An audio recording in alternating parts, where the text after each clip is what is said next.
Káfẹ́nu kò sí nìkan torí ilẹ̀ wa. Tẹnu wá bá kò ohun gbogbo máa jẹ orílẹ̀-èdè ojú àṣà àfẹ́. Ìṣọ̀kan ó lè mú ọdún ìṣọ̀kan ní àgbájọpọ̀ àgbájọpọ̀ lọ fi sọ́kọ̀ kan. Ó lè mú ọdún àṣẹ̀ṣẹ̀ ọlọ́kọ̀ ọmọ Yorùbá. Gbogbo gómìnà gúúsù ìwọ̀ oòrùn. Ó yá ẹ dìde kí á ẹ dìde sọ̀rọ̀ ilé Oòduà. Ìfọwọ́sowọ́pọ̀ kan yóò ṣàlàyé. Gbogbo ọba ilẹ̀ Yorùbá ẹ má fọwọ́ lẹ́rọ ẹjọ́ ẹ dìde. Àfojúsùn wa kó lè rọrùn. Ẹ̀bẹ̀ lábẹ́ yìí ẹjọ́ ẹ dìde. Ìṣọ̀kan lè mú ọdún ìdílé. Àgbájọpọ̀ lọ fi sọ̀yà ohun kan lè mú àṣírọ́pọ̀ ọkọ̀ Yorùbá. Gbogbo ọmọ Yorùbá pátá ẹ̀jẹ̀ àrùn. Ká má ṣe jọ̀mọ̀ àlè rárá ni mo sọ. Àti rí bó ṣe ń lọ ẹ̀jẹ̀ káàdì. Fómìnira wa ilẹ̀ Oòduà. Orílẹ̀-èdè Oòduà ṣáàlà ń bèrè. Àsìkò ti tó ẹ̀dì. Ìṣọ̀kan ló lè mú wa dìde. Àgbájọpọ̀ lọ fi sọ̀yà ohun ló lè mú wa dìde. Káṣíra wa lọ́kọ̀ Yorùbá. Ọmọ Yorùbá nílé àti lókè òkun. Ẹ dìde fórílẹ̀-èdè Oòduà. Àti ní Nàìjíríà ṣe. Ọjọ́ ọ̀la àwọn ọmọ wa kàkó lè wá lójú. Láṣẹ nígbà dìde ẹ dìde. Ká lè lórílẹ̀-èdè Oòduà kíákíá. Bàbá lórílẹ̀-èdè wa ọkọ̀ bá bàbẹ̀. A ó máa dúró lórúkọ kẹ́kẹ́. Ìṣọ̀kan ló lè mú wa dìde. Àgbájọpọ̀ lọ fi sọ̀yà ohun ló lè mú wa dìde. Káṣíra wa lọ́kọ̀ Yorùbá. Káṣíra wa lọ́kọ̀ kẹ́nu wa kọ̀. Orílẹ̀-èdè Oòduà ṣáláfẹ́. Orílẹ̀-èdè Oòduà kálẹ̀ wá lọ́wọ́. Mo ní bẹ́ẹ̀ ló máa ní. Aláwa dì nínú iṣẹ́. Prọfẹ̀sọ̀ Akíntọ́yè. Ẹ kú iṣẹ́ takuntakun. Aláwa dì nínú iṣẹ́. Ìbáraẹ̀dẹ̀ 50 ọ̀pàdé ọ̀nà Kakanfò. Bàmí Gàníyàdá. Ààrẹ ọ̀nà Kakanfò bàbí o. Ẹ kú iṣẹ́ takuntakun. Oòduà àdéhùn wa pátá. Aláàjì Sunday Ìgbòho ọ̀rẹ́. Ẹ kú ìfọ̀rọ̀jì ilẹ̀ bàbá wa. Ẹ kú iṣẹ́ takuntakun tó kí yóò. Kórìdí mi dá. Kórìdí mo kú yẹ. Ó kú iṣẹ́ takuntakun. Heritage Media ń kọ́. Heritage Media ẹ kú iṣẹ́ o. Oòduà àdéhùn wa. Èrèlú Àbíkẹ́ Adé. Àbíkẹ́ Adé ẹ kú iṣẹ́. Ẹ kú iṣẹ́ lọ́pọ̀lọpọ̀. Ìfìdíwà Ayọ̀kún bí ẹ máa kú iṣẹ́ takuntakun. A ò ní bèrè tìtún láì. Ìyá Oòduà gbogbo UK. Ìyá Oòduà gbogbo UK. Màmá ẹ kú iṣẹ́ takuntakun. Bá mi tọ́jú ìyá èwe. Ìyá èwe gbogbo UK pátápátá. Mo lè yọ àjọ ń ṣe. Oòduà nation ti wá ní ọ̀nà. Aláwa dì nínú iṣẹ́.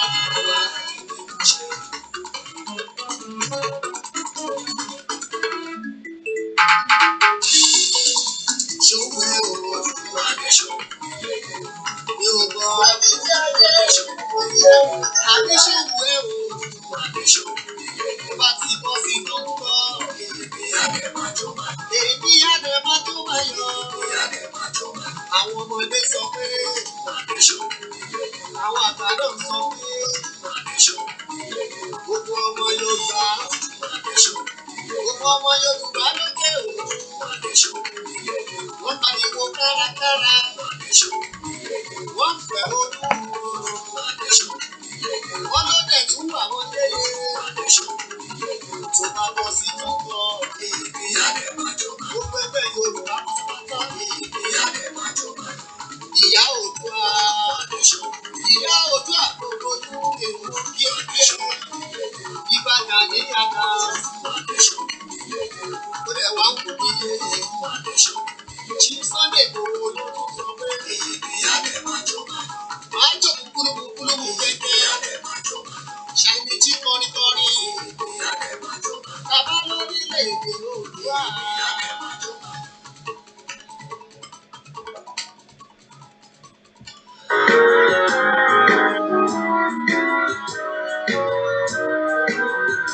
Iṣẹ́ wa wá orílẹ̀-èdè wa kàgbéga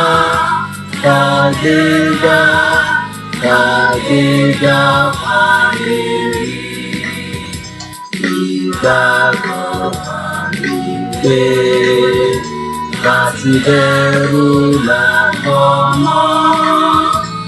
Àṣìṣe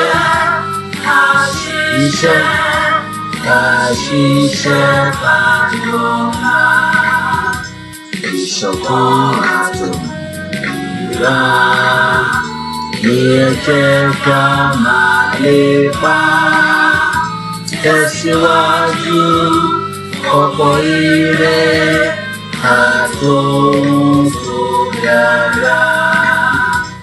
Ọmọ òdàlùdé bọ́ sípò ẹ̀tọ́ rẹ̀, ìwọ ni ìmọ́lẹ̀ gbogbo adúláwọ̀. And I say a very good afternoon and welcome to another Tuesday, the 29th day of September 2020. The time is exactly 15 minutes past the hour here in London. And if I look at the time as we speak right now in some other part of the world, I would say a very, very good morning to those of you in Canada. The time in Canada is coming up to 16 minutes past 7 a.m. I would like to also say in America that has different time zone, I would say a very good morning to you in New York. Good morning to you in Texas. Good morning to you in Chicago, Maryland. Mo kí gbogbo yín tí ẹ wà ní Atlanta, Georgia. Mo kí gbogbo àwọn tó wà ní UAE. Mo kí gbogbo àwọn ọmọ káàárọ̀ oòjíire tó wà ní ìlú tá à ń pè ní Saudi Arabia. Ìlú kọ̀ọ̀kan ló ní different time zone. Mo fi tọ̀wọ̀tọ̀wọ̀ kí gbogbo wa pé a káàbọ̀ sórí ètò ìkànnì yìí níbi tí a ti ń fi ọ̀rọ̀ tí a fi ń bára wa sọ ní tí ó máa ṣe àǹfààní fún wa ní ọjọ́ iwájú. Mo kí yín báyìí ní ẹ̀yin tí ẹ wà ní Oman. Mo kí gbogbo àwọn tó ń bẹ ní Nàìjíríà. Ní Saudi Arabia, aago 2 ó lù láti kí zoo ní Saudi Arabia fún gbogbo àwọn tó wà ní ọ̀hún tí à ń gbóhùn yín ní gbogbo ìgbà lẹ́ fi mẹ́sẹ̀gì àti àdúrà. Wọ́n pè wá ní Saudi Arabia, wọ́n ní wọn ò ní jẹ́ káwọn ṣe rally tí a fẹ́ ṣe lóòótọ́, àmọ́ o àwọn á máa fi àwẹ̀ àti àdúrà fi ránṣẹ́ sí gbogbo wa àti àwa tí à ń ṣètò àti ẹ̀yin tí ẹ̀ ń gbọ́ wa. Mo kí àwọn tí ó bẹ ní Australia. Mo láǹfààní láti bá màmá wa kan sọ̀rọ̀ ní Australia ní ìjọ́ Sunday. Àwọn tí wà ní aago 9 bá ṣe ń sọ̀rọ̀ lọ́wọ́lọ́wọ́ báyìí. The time in Australia is exactly 17 minutes past 9 p.m. Ilẹ̀ ti ṣú kedekede lọ́dọ̀ wọn ní Australia. Mo kí gbogbo àwọn ọmọ káàárọ̀ oòjíire tó wà ní Australia.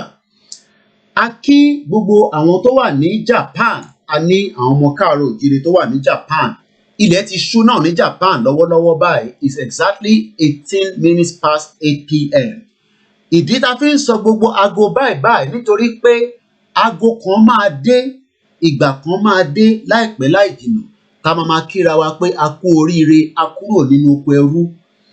A time is approaching that we will wake up one day and we will have a different time zone that we know in Nigeria. The time zone in Nigeria at the moment is not conducive. Ó dà pé àlàyé yẹn ò yé yín dáadáa. When we talk about Nigeria, the time that we are saying is exactly 18 minutes past 12. Somebody has not had breakfast in that contraction we call Nigeria. Nigeria, as we speak right now, somebody is about to give birth, but at the time of getting to the hospital do not have what we call the oxygen that will allow the mother to use so that the pressure of the baby that is coming will come easily. As we speak right now, the time zone in Nigeria means that you are likely to die in every second of that country.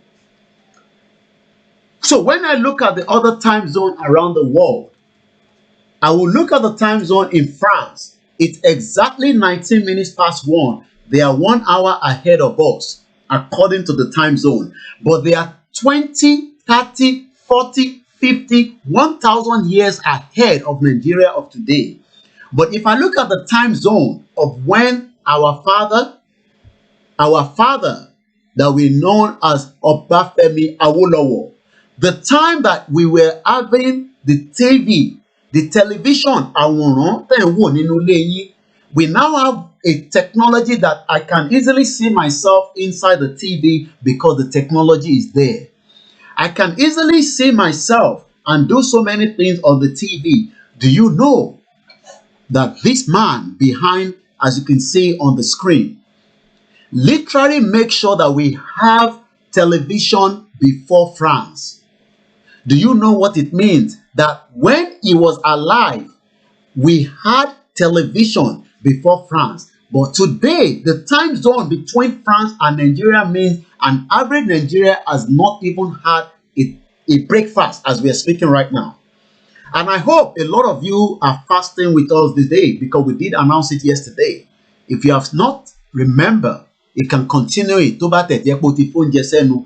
Tó bá dẹ̀ jẹ́ pé you cannot fast, ìwọ náà lè máa fi ẹ̀mí tó máa fi bá wa lọ. A lot of people will want to ask, why do we need all that? Before I was coming on the show, another person that I've never spoken to says she has been trying to get hold of me. Monikoma Binosimi.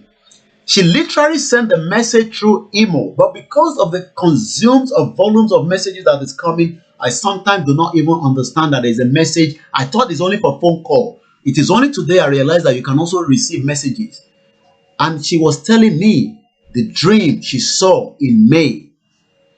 We must quite understand that we are already in the darkness of a country that is ready to create havoc, and the impact will affect me and you if we do not make our case as quickly as possible to the international community. And that is why in about 2 days from today, wherever we are all over the world, we will come out peacefully and tell the world that we have had enough of Nigeria and it is time that we de-amalgamate out of the contraction we call Nigeria. It is not too late. Because when people see that they saw a vision, that Abeokuta was in the dream of a chaos and carnage that is coming.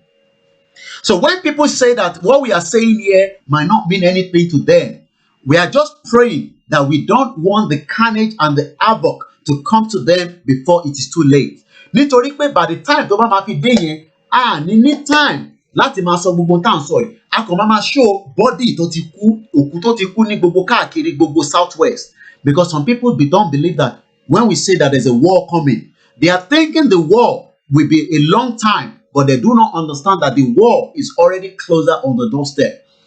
Ẹni tí mò ń sọ yìí sọ pé May ọdún yìí làwọn lálàá yẹn lẹ́ẹ̀mejì. Àwọn wá pé àwọn alàgbà wọn ní Nàìjíríà. Wọ́n ní bẹ́ẹ̀ náà ló ṣe rí gan. I'm sure people will say, maybe we don't believe in those dreams because dreams don't come true. I say good afternoon once again. Good night to some people are already making their way to bed. We will end Nigeria peacefully. Some people will say it's not going to come peacefully. And I know that. But when people like our father is telling us that we should remember that we should present this peacefully to the international community, we will not disobey him. We will agree with him. But at the back of a Yoruba man or Yoruba woman or a Yoruba person knows that the Fulani that is in control will not allow us to go peacefully. We know that.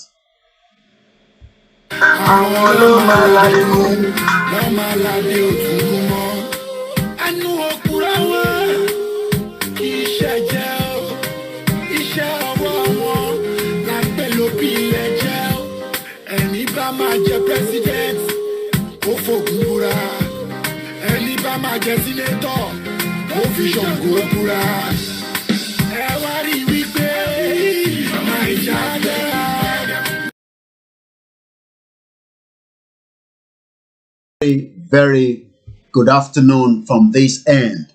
I welcome each and every one of you.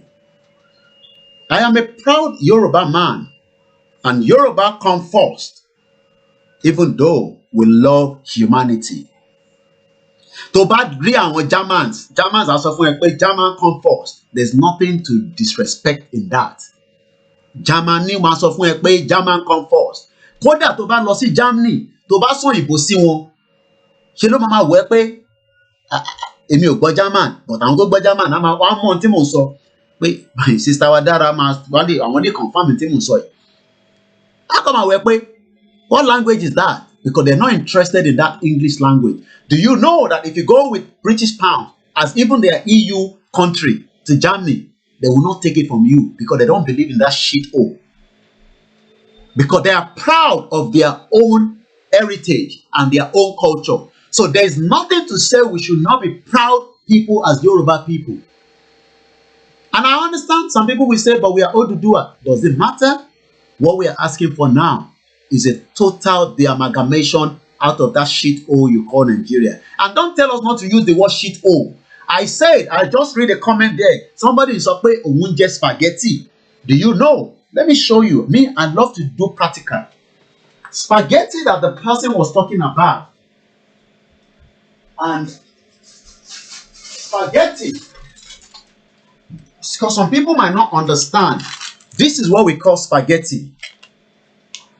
This spaghetti in UK, and because I love, this is an interactive platform, it's 20p. How much is 20p in equivalent of Naira today? And who know maths very well, because we have a lot of brilliant people that watch this program. Can somebody tell me what is 20p? Is 20p.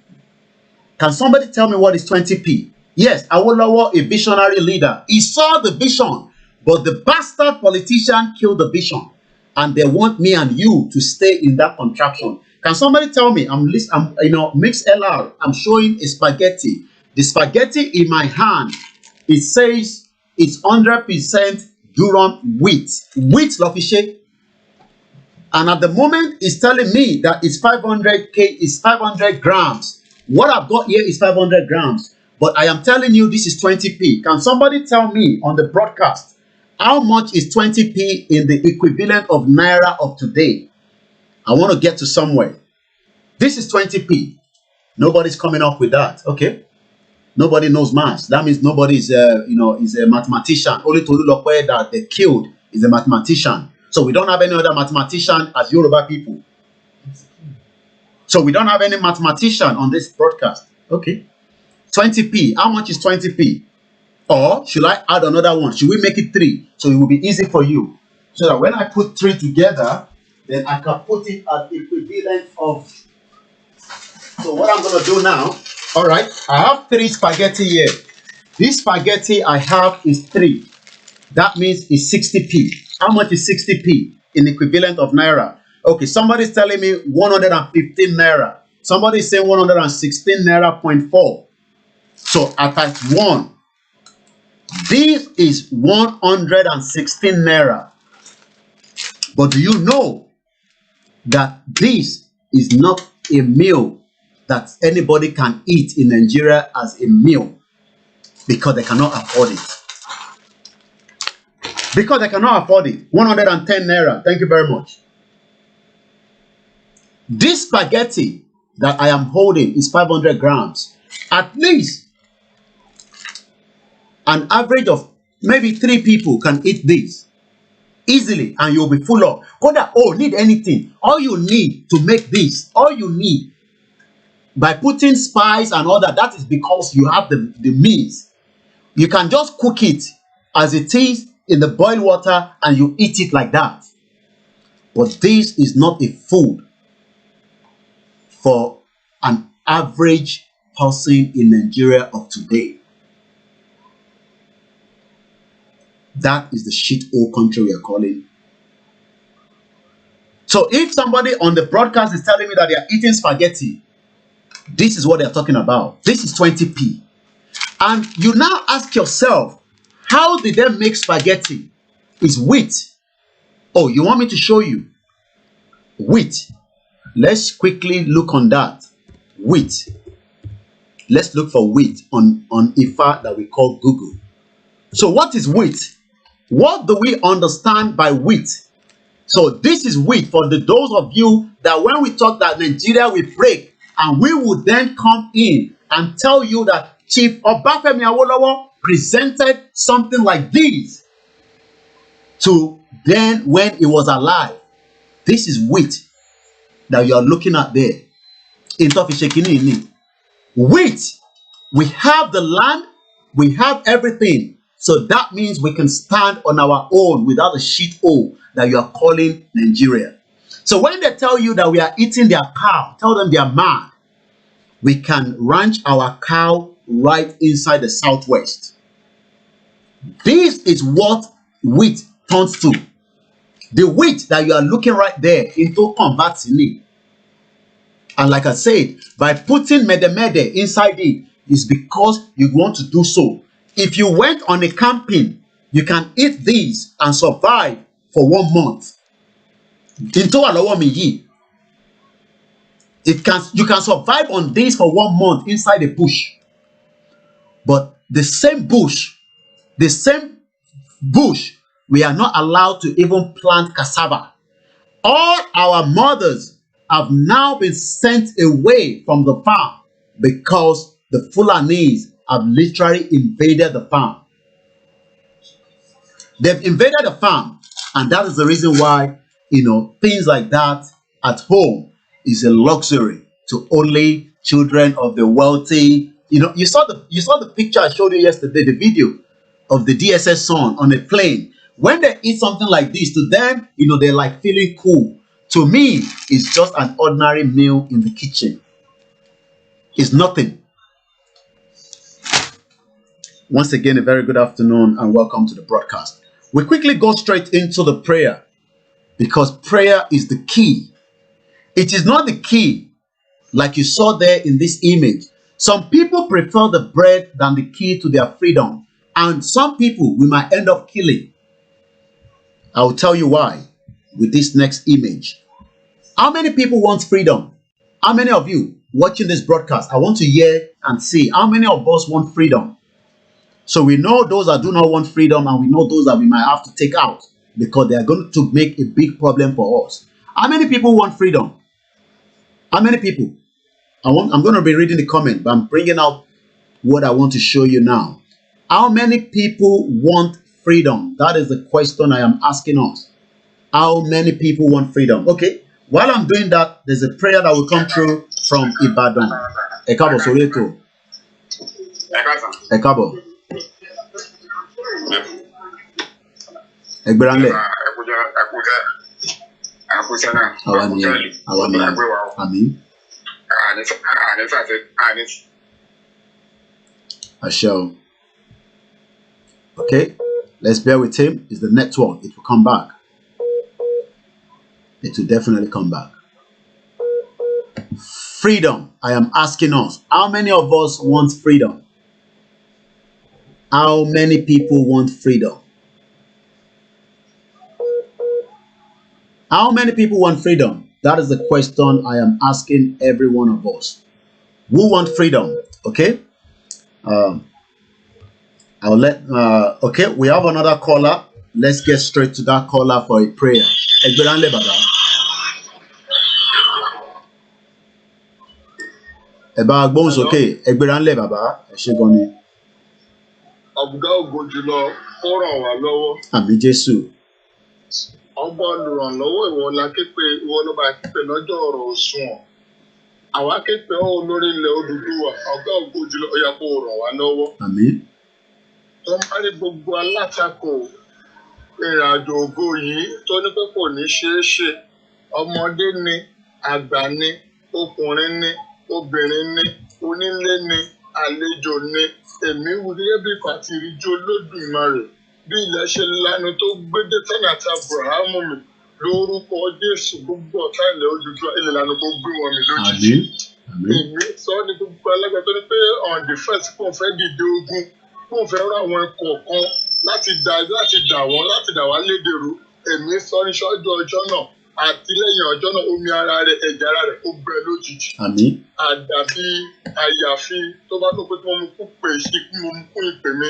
Tó bá tí wọ́n mú kún ìpè mi ní sọ̀rọ̀ àṣejáde ọ̀sán gọrígọrí rẹ̀ mo sọ̀rọ̀ àṣejáde gbogbo ẹnikẹ́ni tó ní pé ìrìnàjò yìí ṣẹ́ pé kò ní yọrí sáyọ̀ àtòun àti ìran rẹ̀ lórúkọ Jésù tó máa fojú rí lórúkọ Jésù wà ní jẹ́ nínú rẹ̀ lórúkọ Jésù èmi sọ̀rọ̀ àṣẹ ní gẹ́gẹ́ bí ìkọ̀ àti ìrìjò Olódùmarè mo gbóhùn àṣẹ sókè mo dúró sábẹ́ ọ̀run mo ń gbàdúrà lọ́wọ́lọ́wọ́ gbogbo ẹnikẹ́ni tó ní pé ìrìnàjò yìí pé kò ní yọrí sáyọ̀ ọkùnrin ní obìnrin ní àwọn adarí kan ní tàbí àwọn ìgbìmọ̀ kan ní lórúkọ Jésù omi ara wọn ẹ̀jẹ̀ ara wọn ni kó gbà bọ̀dé bá wọn láti wákàtí àti ọ̀wọ̀ yìí lórúkọ Jésù agbára ọ̀jọ̀gbọ́n àjùmọ̀ lórúkọ Jésù mú wọn lànà já lórúkọ Jésù gbogbo ẹni tẹ́ ń ṣagbátẹrù ètò yìí káàkiri àgbáláyé lórúkọ Jésù kò ní sú yín o ẹ̀mí sísú ẹ̀mí rírẹ̀ kò ní bá ayé yín lórúkọ Jésù ẹkún òṣè kò ní wọnú ilé yín mo sọ̀rọ̀ àṣẹ ní lórúkọ Jésù tí omi bá ti balẹ̀ ó máa nípa ni nínú ìrìnàjò tá à ń rìn ìlú olóòlù ò nípa rere fún wa. Àmín. Jésù Olúwa wa. Àmín àmín àmín lórúkọ Jésù ẹ ṣé gan alàgbà wa Ìbàdàn náà la tún máa padà sí mo kí àwọn prophet wa tí wọ́n fún wa ní àdúrà. I always say we are not fighting a religion fight. We are fighting for freedom. And I can see a lot of people say they want freedom. But do you know that we would have obstacle with that freedom? I will tell you why. Let's look at what Nettie Turner said. Let's go straight. There's another call coming from Nigeria. It's a direct one. About mute the background there. Láti mute the background yẹn pátápátá orí fóònù lẹ́ẹ̀ máa ti fi bá wa yín sọ̀rọ̀ not ẹ ní láti gbọ́ra yín nínú broadcast orúkọ yín bọ́lẹ̀ tí ń pè wá.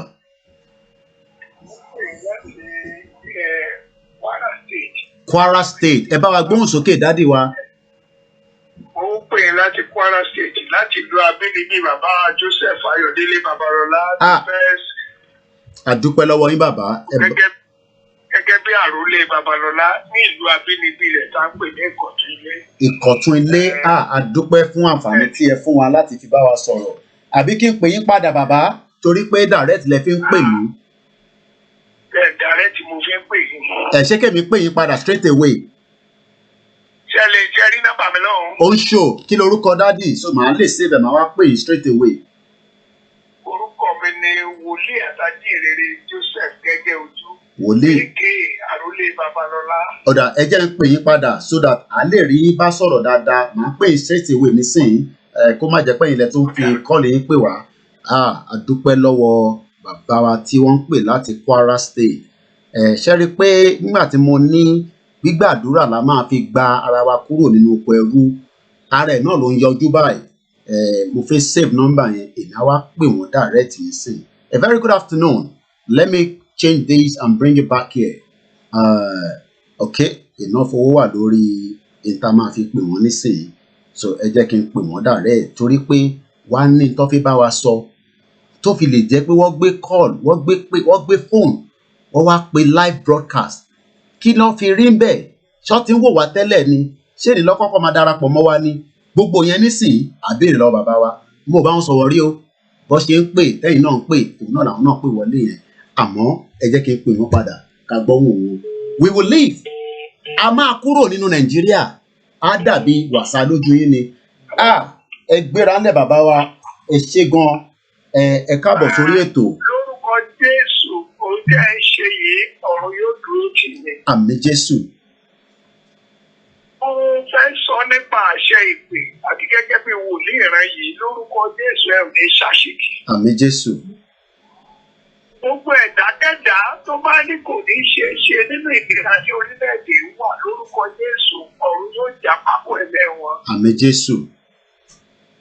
Mo fẹ́ sọ eléyìí dájúdájú wípé bàbá wa àpọ́sù Joseph Ayọ̀délé bàbá láti sọ́kùn tó lọ. Ó ní Nàìjíríà fẹ́ gba òmìnira. Ó ní ṣùgbọ́n wá fún wọn. Ó ní ṣùgbọ́n tó ṣẹlẹ̀ ní wípé àwọn sójà ni ó máa rúùlù wa. Ó sì mú bí ọmọ Nàìjíríà máa mú omi ìnira. Ọ̀rọ̀ bẹ nípò àgbà. Mo sọ lónìí sẹ́ẹ̀ lórúkọ Jésù Ọlọ́run ìpèsè ó tó jì ní. Àmín Jésù. Gbogbo ẹ̀yin tẹ́ kóra jọ wípé ó tó gẹ́ kí orílẹ̀-èdè kúrò nínú ìyà lórúkọ Jésù ìran ọmọ yóò ní jìyà. Àmín Jésù. Ẹ ó ní àṣeyọrí sí rere o. Àmín Jésù.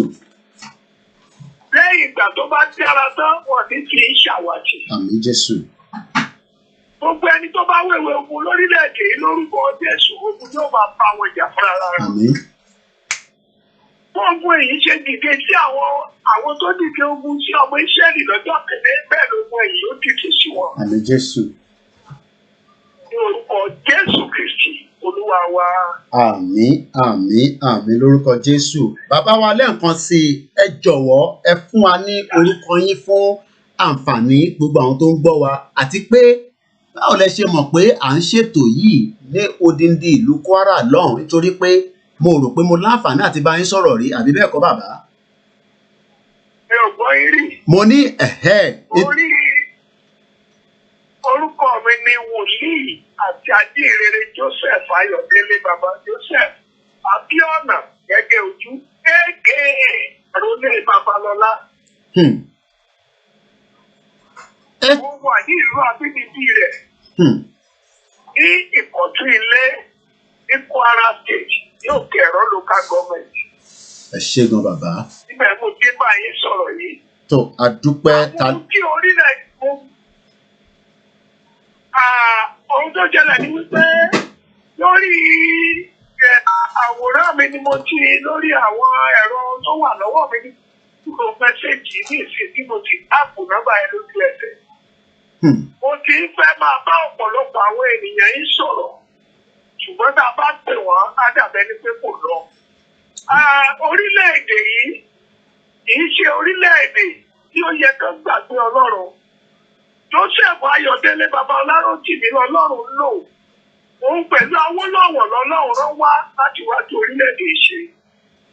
Àwọn ìrere ló gbé orílẹ̀-èdè dìde ní 1930 tí a fi rí ojútùú.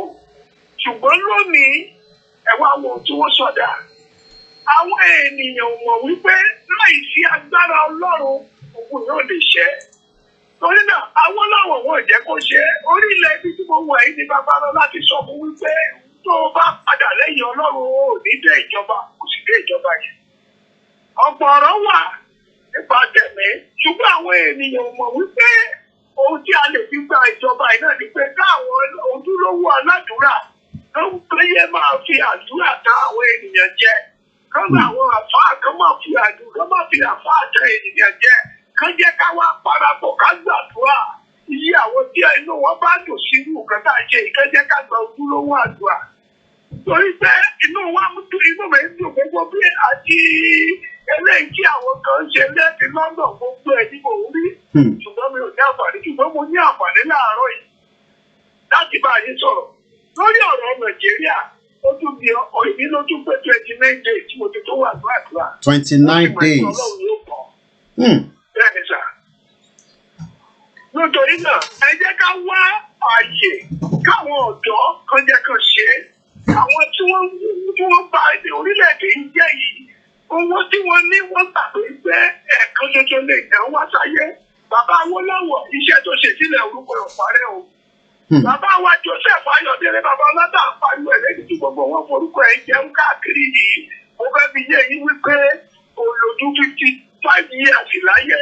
Ṣùgbọ́n nítorí iṣẹ́ ọwọ́ rẹ̀ kò parun 55 years ló lò wọ́n láyé. Kábíyèsí. Tó ń torí náà àkókò tá a wà yìí ó jẹ́ àkókò èmi náà tí mo bá ń sọ̀rọ̀ ọmọ kékeré níbi ó ti pé 74 years.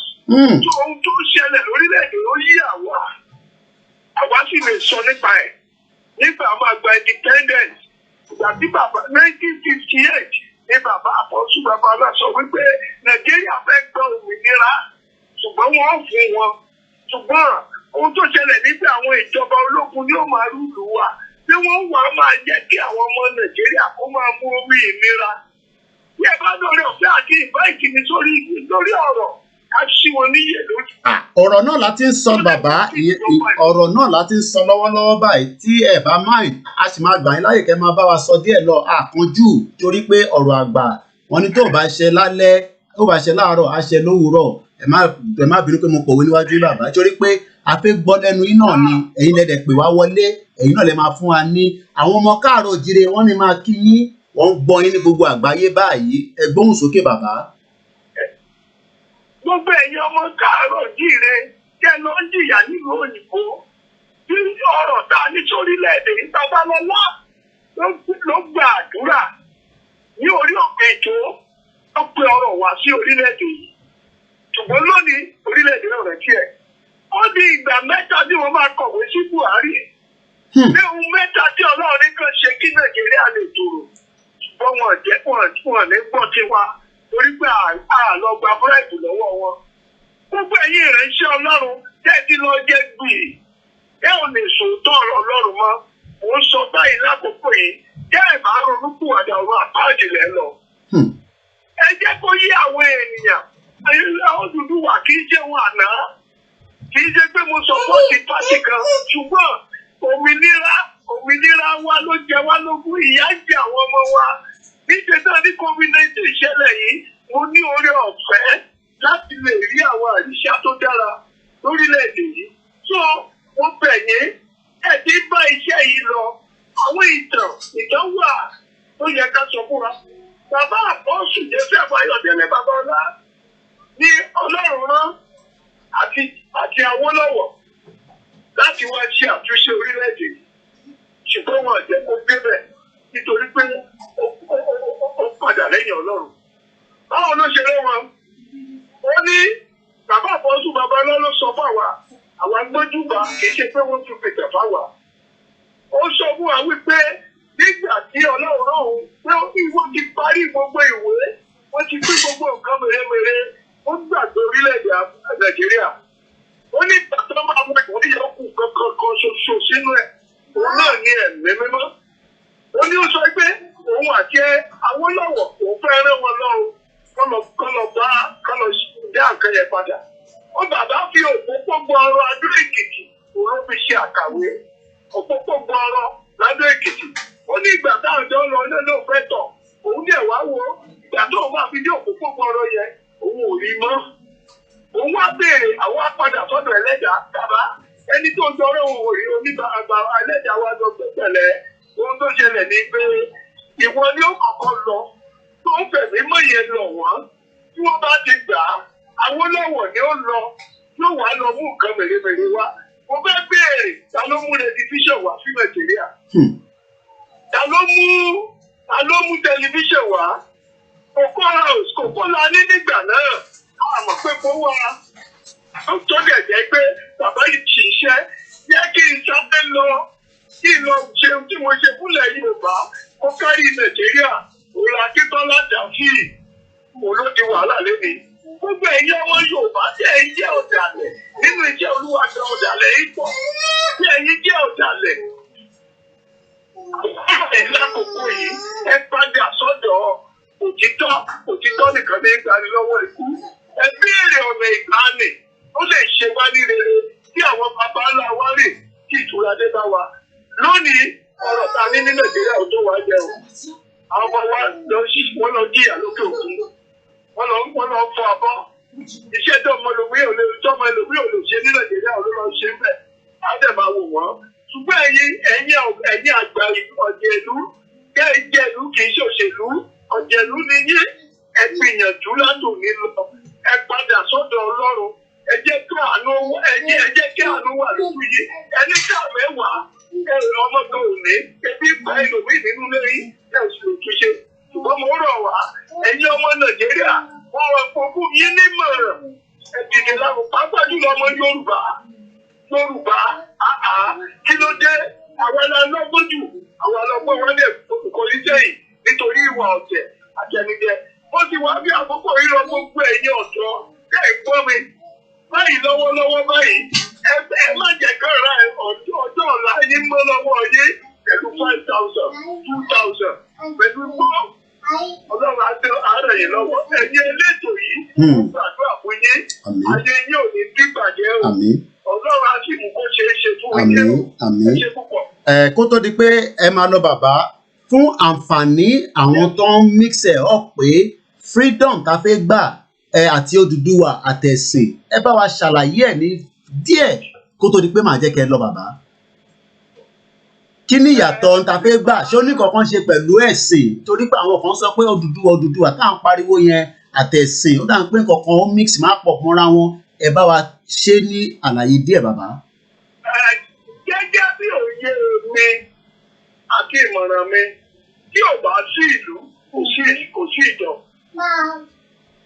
Tí ó bá wá jẹ́ pé orílẹ̀-èdè yìí rí bó ti rí yìí tí ó bá jẹ́ pé bí èmi náà ti fẹ́ sọ gbogbo ẹni tó bá lè máa gbọ́ mi ó lè láì jẹ́ pé orílẹ̀-èdè ìpín kò ní kálukú Western region Eastern region la wà tẹ́lẹ̀tẹ́lẹ̀.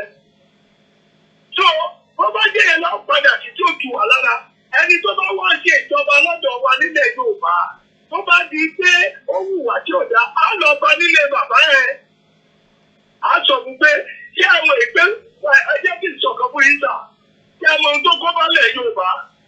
Ẹ̀gbọ́n sókè. Mo ti rẹ́jẹ̀ sí Ọbásanjọ́ tó ìgbà mẹ́ta gbogbo ẹni tó bá ń gbọ́ mi kó fi sọ fún wọn ní kó wá rí mi ọgọ́rọ̀ Nàìjíríà sì wà lọ́wọ́ ẹ̀ ọgọ́rọ̀ àtúnṣe wà lọ́wọ́ ẹ̀ lóòótọ́ ó ti bàjẹ́ òun ló bàjẹ́ ní 1977 tí a bá wá lè padà omi ìṣe pẹ̀lú ẹ̀sìn tí a bá gbòmìnira nínú orílẹ̀-èdè bá gbòmìnira tí Odùduwà bá gbòmìnira omi ìṣe pẹ̀lú ẹ̀sìn ẹni tó bá ń kàn fẹ́ gbẹ̀sìn wọnú ẹ̀ irú ẹni bẹ́ẹ̀ iye ẹ̀kú ni àti kìrìsìtẹ́nì àti mùsùlùmí àtẹlẹ́sẹ̀ àbáyébá oníkálukú ló mọ̀ bó ṣe ń pe Ọlọ́run ẹ̀ eléyìí ò ní í ṣe pẹ̀lú ẹ̀sìn káàkiri kí ìyá máa jẹ àwọn ọmọ wa mọ́ lórí ọjọ́ ọ̀la kò ní í ṣe pẹ̀lú ẹ̀sìn o ẹni tó bá gbé sínú ẹ̀sìn irú ẹni bẹ́ẹ̀ èèyàn burúkú ni gbogbo àwọn tó lè dìde tọ́lọ́run pé dìde lákòókò yìí irú Sunday Igboho adéyẹmí gbogbo wọn yẹ kọ́ máa fẹnu burúkú bà wọ́n jẹ́ gbogbo wa wà lè dìde ẹnìkan lọ́lọ́run máa lò Benjamin Adékúnlé olóparí ogun ṣùgbọ́n Ọbásanjọ́ ló gba ògùn ẹ̀ ṣẹ̀yìn yíwá yìí lórúkọ Jésù ohun tí ẹ béèrè yìí Ọlọ́run fi lé wa lọ́wọ́ o. Àmín Jésù. Ìṣòdẹ̀ ní jẹ́ ká jábọ́ bẹ̀. Àmín. Èyí tẹ̀dẹ̀ wà lókè òkun tó gbé jẹ́ ẹgbẹ́ kìíní ìyá tẹ̀ bẹ̀ àwọn rí. Àti ìṣòwò kéré òkúta ìbí náà ti tábù àtàgbà bẹ̀rẹ̀ tẹ̀mí mẹ́ta. Ṣùgbọ́n ìgbé ayé tí wọ́n gbé bẹ̀ ẹ̀jẹ̀ àti ìyá tó fi jẹ àwọn ọmọ wa bẹ̀ kò tẹ́ wa lọ́rùn àwọn náà lọ́mọ bẹ̀. Ṣùgbọ́n inú wa ò dùn ṣùgbọ́n gbà tí iṣẹ́ wà Nàìjíríà tá ò rí ṣe. Ìbáraẹni wọn bàjẹ́ kò sí náà kò sómi irú bí tí mo wà yìí Jerusalem Nàìjíríà ni lórúkọ Jésù ẹ̀yin náà ó mọ bẹ̀ láìpẹ́ lápára àmín Jésù. Ẹ ṣé gan bàbá wa ẹ fún àwọn ọmọ káàárọ̀ òjíire ẹ fún aládùúrà kẹ́ tó máa lọ ẹ ṣe àdúrà fún gbogbo ọmọ káàárọ̀ òjíire tó ń gbọ́ yín. Ọlọ́run àwọn ọ̀run ọba tí gbé nínú àwọn ọ̀run Ọlọ́run ìpè májẹ̀mú àwọn baba ńlá wa tí ó bá jẹ́ pé ìwọ ló fi ibi tí mo wà yìí pamọ́ láti 1918 tí ò ti bàjẹ́ ó sọ̀rọ̀ jáde lónìí wípé gbogbo ẹ̀yin ọmọ káàárọ̀ òjíire níbikíbi tí ẹ bá wà ìbànújẹ́ kankan kò ní tọ́ ayé mọ́ látòmí ní lọ gbogbo ètò ire yín tẹ́ ẹ̀ sí ètò tí tó yẹ kẹ́ ẹ ti ní tẹ́bí lọ sí ìyá lókè òkun ọ̀run yóò dá padà fún yín. Gbogbo ìlàkàkà ọmọ káàárọ̀ òjíire ẹni tó bá lọ́wọ́ gbogbo ti ọmọ káàárọ̀ òjíire gbogbo ọ̀run yóò gbogbo ti. Ẹ̀mí mọ́ yóò padà sórílẹ̀-èdè yìí. Àwọn òtún èrè Ọlọ́run. Ìyanu Ọlọ́run tí ẹ̀ kí ìrírí láti wákàtí tẹ́ ẹ̀ ń gbóògùn yìí. Ó ní iye ọjọ́ tí mo ti jẹ ọmọ tó ń kọ Jésù mo béèrè lọ́wọ́lọ́wọ́ bí mo ti sọ̀rọ̀ yìí. Àánú kó wá gbogbo yín rí níbi tẹ́ wà. Gbogbo ẹ̀yin tẹ́ nífẹ̀ẹ́ ọmọ káàárọ̀ òjíire tẹ́ sì fẹ́ ìtẹ̀síwájú wọn. Gbogbo ogun tí a bá gbé tì yín yóò padà sórí wọn. Àánú yóò máa bá yín gbé o. Àlàáfíà Jésù kó wà pẹ̀lú yín. Ní orúkọ Jésù Kristi Olúwa wa. Àmín. Bí ẹ̀ náà bá ṣe ṣe, àwa náà ti ṣètò Ayọ̀délé bàbá Ọlárèjì. À connect pẹ̀lú yín. Màá pè yín lẹ́yìn ètò bàbá. Ẹ ṣé gan ni. Ẹ ṣé gan ni sà. Ó dàbọ̀. Ó dàbọ̀. That is a caller from Nigeria. The time now is exactly 12:54. Today's date is the 29th of September 2020. Ẹ jà lọ sí kọ́là kan tó tún fẹ́ pè wá. Ṣe rí i pé inú ẹ̀mí tá wà lénìí ẹ̀mí náà ti jáde báyìí. Ẹ gbéra ńlẹ̀ kí lorúkọ yín ẹni tó ń pè wá. Ó ti rebete. You only get one. Ṣe sùúrù. You're gonna sit down. Yeah, come. Where's the remote? A kí gbogbo ẹ̀yin tí ẹ ṣe ń fi ọkàn bá wa lọ. Oh, okay. Ọmọ kékeré gan mọ bí tí remote wà. Ẹ wá ń sọ pé kíyàn má mọ nǹkan tíyàn ń ṣe. Nàìjíríà. Kíyàn bá ń wọ̀rọ̀ Nàìjíríà yẹn. Ẹni á kọ̀ máa pààyàn ni. Okay, I think àti fi òun sílẹ̀ bẹ́ẹ̀ yẹn. A dúpẹ́ fún àǹfààní kọ́ọ̀lù tí a gbà lẹ́ẹ̀kan. My team of politicians. Come and land with us on Thursday, October 1st, 2020 at number 1 London Square. 11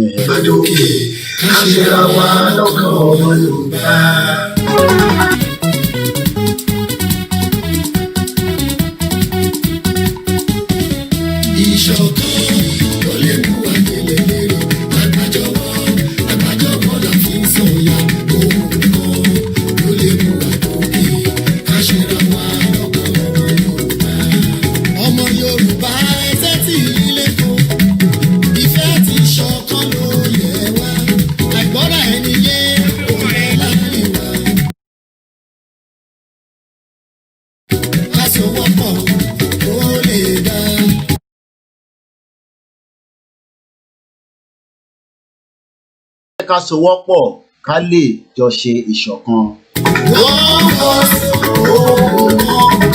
One voice ohùn kan.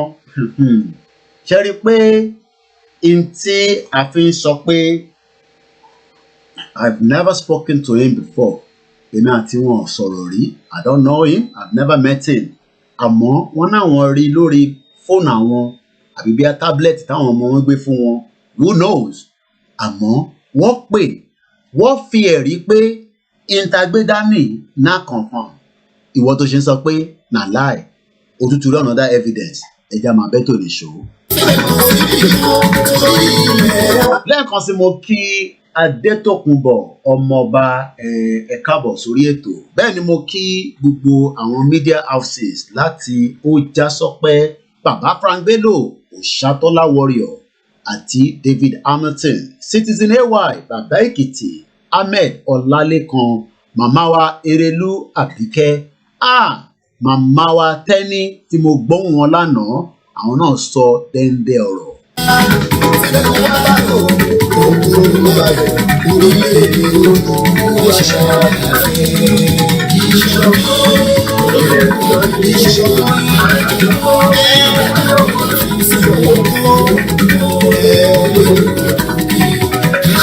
As we are getting closer to another day, we will be engaging you all very soon. But one thing is, Ibolumawa ni on the 1st. Yes, Dara talk show. Dara fire to fire ni màmá wa ní Germany nìyẹn. Mo fi tọ̀wọ̀tọ̀wọ̀ kí gbogbo àwọn tó ń ṣiṣẹ́ ní orí rédíò Concern Ọmọ Yorùbá àti Ọmọ Odùduwà TV and Radio. A kí Ahmed Ọlálékan, a kí gbogbo ara wa tí à ń tẹ̀lé wa. A lè gbàgbé bàbá wa Heritage Television, bàbá wa Heritage Television Adé Thomas. Mo fi tọ̀wọ̀tọ̀wọ̀ kí bàbá wa Fatai Ògúnróbidó, mo kí gbogbo yín bí ẹ ṣe ń darapọ̀ mọ́ wa. Olódùmarè is involved. Ṣẹ̀rí nísìnyí pé ohun tá a gbọ́ lẹ́ẹ̀kan yẹn, ohun tó ń sọ pé ìtagbédání náà confam.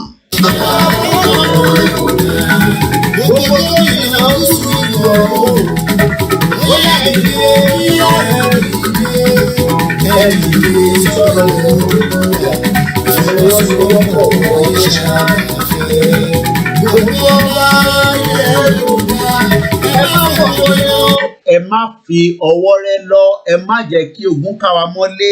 Àmọ́ bàbá ní àwọn tí wà nínú àwẹ̀, èní ló pé 29 days. Ẹyẹ kan la ní ká gbà, ẹlòmíì ò tẹ̀ rántí pé wọ́n ní kó gbàwẹ̀ lénìí, àbó ti gbà, àbó ò gbà, ó kù sí ẹ lọ́wọ́. Ìwọ ló máa mọ́nú ẹ, èmi mọ́nú ara tèmi. Bóyá èmi wà nú àwẹ̀ ni, bóyá ìwọ wà nú àwẹ̀ ni, ó kù sí ẹ lọ́wọ́. Èèyàn kan náà ń jẹ spaghetti, mo rò pé nìyẹn kò rántí rárá ni nígbà tó sọ pé òun jẹ spaghetti, ó ti gbàgbé pé a ní ká gbàwẹ̀ lénìí.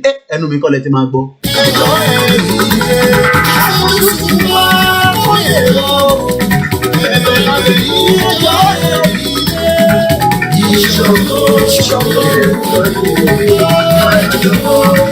Tá bá ti fi àgbájọwọ́ tí gbogbo wa ń kọ́, ta ti ń ṣe tí ó tọ́ tó yẹ, ilẹ̀ káàárọ̀ òjíire tí a fẹ́ gbà yìí, kíákíá in no time.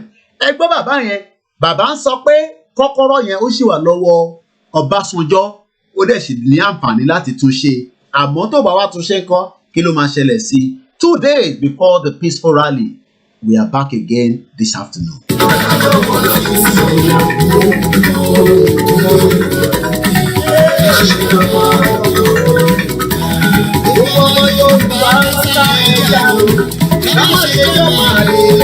Wọ́n ní kẹ́ jẹ́ ká ronú, má máa ṣọmọ àlè. Ẹlòmíì nísìn, gbogbo tó fẹ́ nísìn ni pé ó kó information tó rí lórí WhatsApp group kó lọ kó fún politician, kó lè fún ní 10,000 naira, kó fún ní 5,000 naira. Owó tó ò lè ṣàǹfààní fún, owó tó ò lè gbéga, owó tó ò lè fi ṣe kankan. Àmọ́ kò kíá owó yẹn, òun rò pé á fóun láǹfààní láti di olówó. Ó ti gbàgbé pé politician tí ó ń gba information lọ́wọ́ ẹ̀ wọ̀ ní kankan láti ọ̀fẹ́.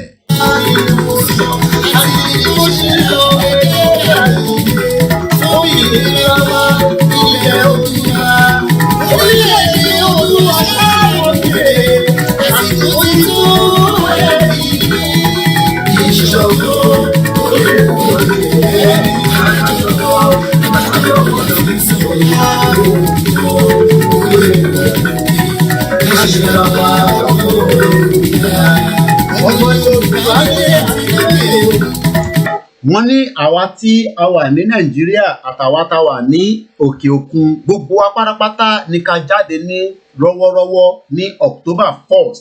October 1st is not an excuse.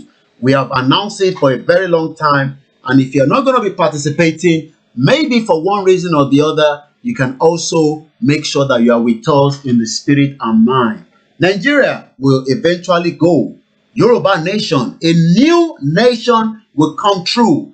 Láìpẹ́ láì jìnnà, don't ask me when. Let us continue to ask Elédùmarè to make the journey as quickly, as peaceful, without no violence. Àlẹ́ni tó lálàá ní May, ó fi yé mi sẹ́ pé ìtòhùn rí lójú àlá kò dáa rárá.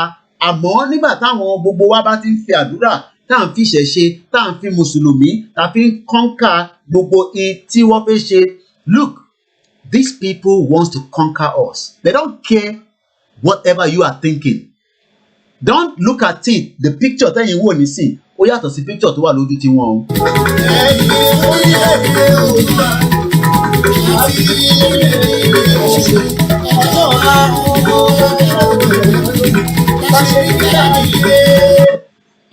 àwọn ọmọ ọ̀la wa, where do you want to be? Where do you want Yoruba to be in the next 20 years? Oh, in the same shithole where we cannot afford to buy a 20p spaghetti. This is 20p, less than 100 naira. Fasting has been very important. Yes, ìwà pẹ̀lú ẹ̀wà. Yeah, ọ̀dàlẹ̀ balẹ̀ kú, bẹ́ẹ̀ ni, ó máa balẹ̀ kú ni. Because we know that what we are talking about. Ẹ̀gbọ́n tí bàbá sọ, oh, you never know. I was also capturing that voice as well. Those kind of people, when they come like that, I have to record it. And that recording, you know, Koiki Media is already going in circulation. That voice, that voice is now going in circulation. Anyway, I should say very.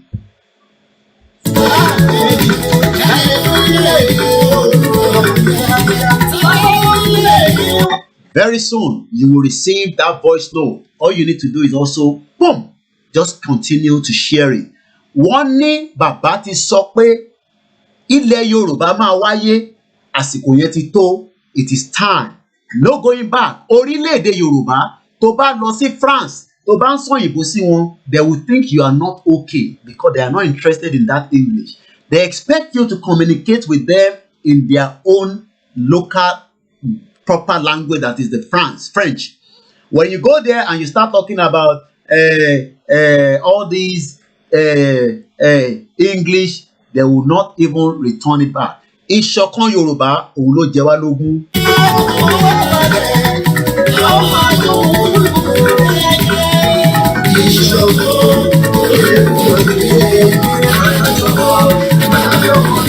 It is not too late. We can end Nigeria peacefully. But before we do that, everybody will play different role. Some of you will have to spend a bit of money because money will be needed to do one point to the other.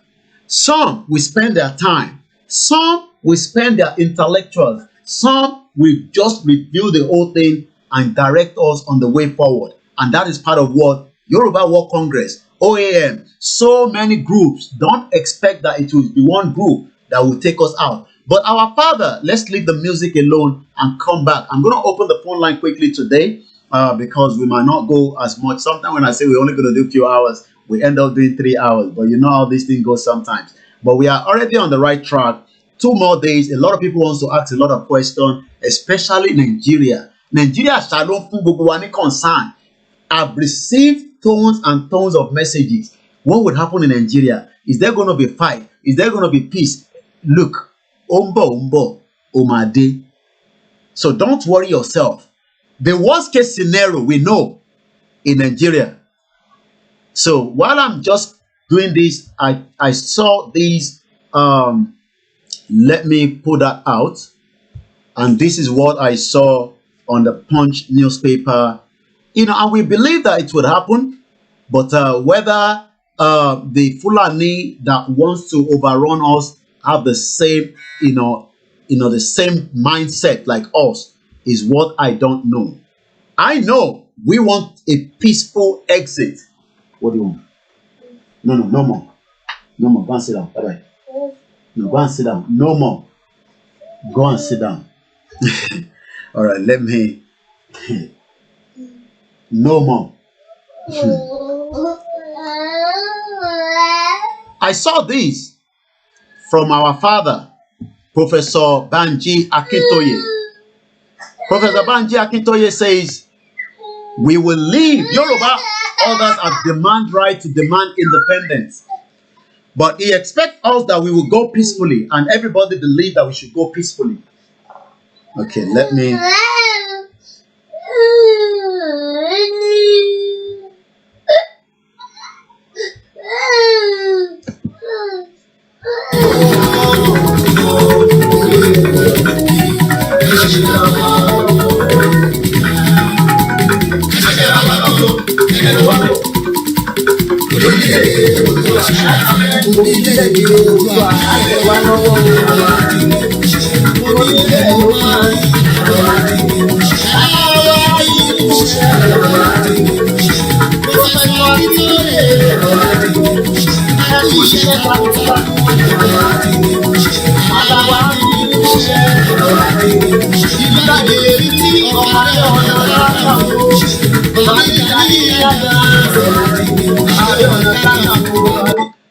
So let's go back to that article. Our independence. Yoruba and others have right to demand independence. So when people say they are scared, they are worried, Nigerian government, look, Nigerian government cannot do jack shit. Let me say something again. They cannot do anything. They can threaten, they can make all these threats, but they know. The vice president that is a lawyer knows that they can only tread softly. Because if the government tread more than what they can chew, the vice president, I'm not talking about Buhari because Buhari is not learned. I cannot talk to him. So whether the dead one or alive, it doesn't make any difference. I don't care. So Buhari call ambassador. I am now talking directly to, this is a professor and another professor in Aso Rock. Let me find a picture of the vice president. So I want to bring it because it's the one I want to talk to. The vice president, the star boy of the APC government. Let me see if I can find his picture somewhere on my portfolio. If not, I'll go and bring one from Google so that we can see his face. I should have one, but sometimes because we have so many things and you might not know where it is, so instead of stressing myself, I may have to go and look for one. Professor Banji Akintoye and Professor Yemi Osibajo. The two professors, we will tell you why you must come out on the 1st of October. Let me look for his picture for a minute. But while I'm going to be looking for that picture, I came across another powerful video. And I'm seeing that video of this individual for the first time. It shows that if you think we are the only one talking, there will be so many of us that will be coming out. And this is the individual that I've never seen before. But all of a sudden, I don't know what I was doing on the social media yesterday. And this video popped up.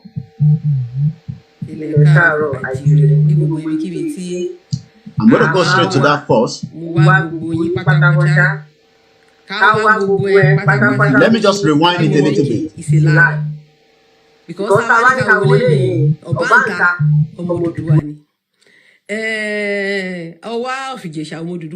ọba obìnrin tí wọ́n sọ ọmọ ọ̀rọ̀ mi ọ̀rìṣẹ́ ti rí pé British náà ti kọ ìtàn yẹn wá fún wa, so ẹ rí pé ìtàn yẹn kò correct, so ìtàn yẹn ò true. Then Odùduwà kọ́ ni bàbá Ọ̀rúnmìlà, Odùduwà kọ́ ni bàbá Ọbàtálá, Odùduwà kọ́ ni bàbá, ṣé I understand? So ọ̀kànlénírínwó irúnmọlẹ̀ ni àwọn baba ńlá wa. History sọ pé àwọn Ìgbà kúrò pé 201 ló wá establish àwa Yorùbá, but 401 ló sọ̀kalẹ̀. So a page, that is a page. This is the first, yesterday was the first time I'm coming across her. And I was like, wow, we are ready. The government do not know anything. I'm going to go back to the conversation with Professor Yemi and Professor Banji Akintoye, the two people. I'm going to bring them together. But I thought anyone I've not come across. Okay, we have my brother Ojasokwe that I've called. I hope he's calling towards the show or he's calling on a private call. He probably did not know I was live. Anyway, that's fine. So this is another sister that is doing her own thing. And I think, let's hear this one. We Yoruba people for our freedom. Let me release the audio on this. Have you traveled to see how foreign countries are developed? How foreign countries, how they develop their own country. Àwọn èèyàn wa ń lọ, wọ́n kó Nigeria, wọ́n lọ fi ń ra lẹ́sà abroad. Kí ló burú kí àwa develop ilẹ̀ titi wa? Kí àwọn èèyàn máa wá ra ilẹ̀. And they should be coming, kọ́ máa wá ra ilẹ̀ sí ìlú titi wa. Kí ló burú ńbẹ̀? Ó sọ̀rọ̀ pé Odùduwà Rishiki Republic. Ṣé Nigeria ò fail? What is your achievement in Nigeria? Tí Nigeria bá wà okay, kí ni mo fi wá ṣe ní ìlú òyìnbó? Do you think ìlú òyìnbó ìsìsì? Àwa tá dé ìlú òyìnbó tá bá sọ nǹkan tí ojú wa rí. Wọ́n sì rẹ́ lómi tó wá ń lo òyìnbó ń sìn tó jẹ́ pé kò ríbi sùn sí. Family ọkọ àtìyàwó ń gbà míì wọ́n máa scott lọ́dọ̀ rẹ̀. Do you think it is easy? Kò sí nǹkan tó dàbí ilé èèyàn.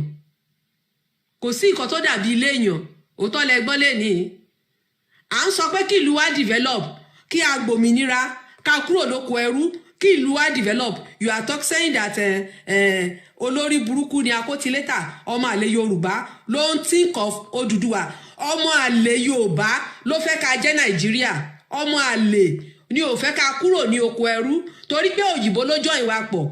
Ṣé àwa la dá Nàìjíríà ńlẹ̀ ni? Àwọn tó fún wa Nàìjíríà ṣùgbọ́n kó wa lẹ́rú ni.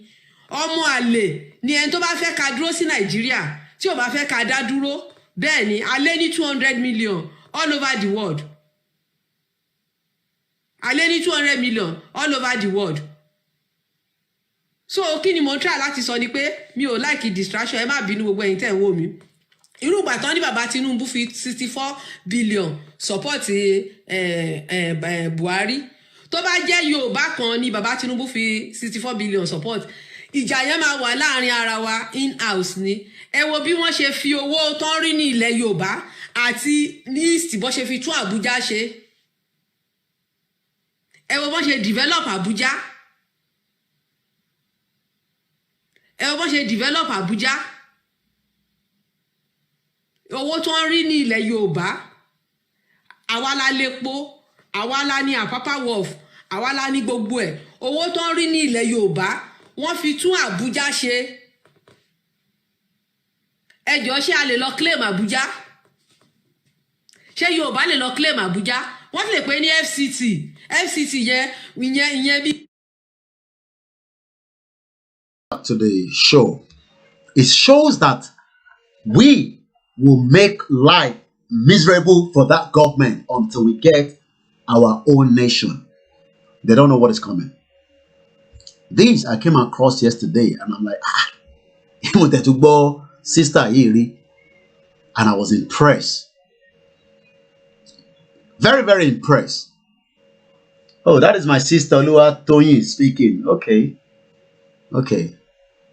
Very impressed. And I also was able to watch our sister Tenny blog yesterday as well. And I say kudos to every one of us.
All right, I'm gonna leave that.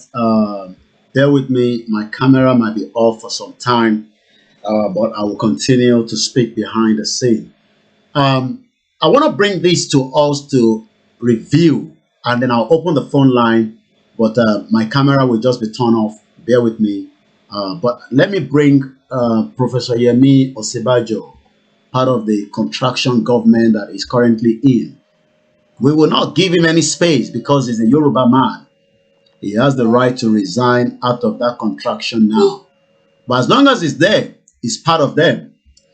So this is what I want us to get today. Let me minimize this because I want us to see what I'm talking about. So now we have two Yoruba professors that are competing with each other.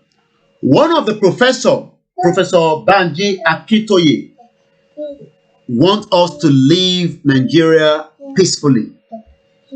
But Professor Yemi Osibajo wants myself and you to continue to believe in one Nigeria. Even though we know part of what is said, that there is a crack in Nigeria. There is a crack. Let me see if I can screenshot where he said so that there is a crack.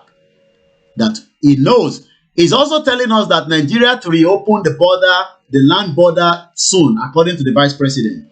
So they know that the border that they've been doing 419 for a very long time. He knows. He knows. Yoruba Diaspora Group insists on going ahead with the plan. Yoruba Diaspora Group insists on going ahead with the planned October protest, accused unnamed Lagos-based politician of plotting to stop their demonstration. We are not going for a protest, we are going for a rally. But there's different groups that are coming out on the 1st of October. But this is not where I'm going at the moment. I want to look for where Professor Osibajo said there is a crack. That crack might end up, break up Nigeria. He's speaking in code. Crack means that if something is crack, bear with me, my sister in Oman. I saw your missed call on IMO, and I'll go you back, to also add your voice. But like I said, my camera will be turned off just for a few, just for some time while I continue to do this broadcast. So bear with me for those of you that are watching. One of them want us to continue as a country, while the second one believe that Nigeria, is not worth dying for. So who should we go with? Should we listen to the Yoruba man, that is Professor Yemi Osibajo, that wants me to stay in Nigeria, or you want me to listen to Professor Banji Akintoye that wants us to leave Nigeria? So this is the conversation today. Both of them are professor. One is a professor. The second as well is a professor. So I guess I have the two. Let me just bring it up. Bear with me. I'm just about to bring something up on the screen. You will not see my camera for some time, but the camera will be back on later on. I will open the phone line after I've got the two images up, and I have them now ready. So this is one of them. So let's put it this way, because we want to make sure that we have the two of them. I'm going to remove that one, so we don't need to see this one anymore. So which one do we believe out of these two professors? One of them wants us to leave Nigeria, while the second one still believes in one Nigeria. I'm trying to get it where, okay, let me move Baba up, and then because Baba is the one that should be up, and we put this boy down, Professor Yemi Osibajo. I'm not disrespecting him, but he's there when they're killing so many Christians, and he refused to do anything on it. My question now is, who out of these two should Yoruba people believe? Should we believe Professor Yemi Osibajo, or should we believe Professor Banji Akintoye? Let me put the number on the screen. The line is open. I'm taking calls now. Those of you that know the number will call, but let me return quickly our sister that called all the way from Oman. Once again, I say good afternoon to those of you that have joined us. So let's go straight to our sister that called earlier. Professor Yemi Osibajo believes in one Nigeria, while Professor Banji Akintoye says Yoruba people should go. Plus 4475 94050 WhatsApp only.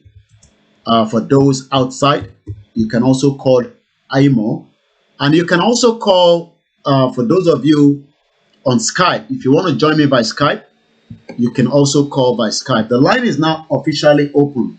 So Tanika Tele, Nina Omejeji, she Professor Ọ̀ṣínbàjò ní ká tẹ̀lé ni àbí Professor Banji Akintoye? That is the number.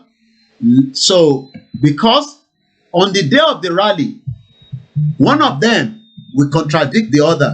We don't know which one. Maybe the one in government, especially because we know the government will attack us on the day of the rally, peaceful rally.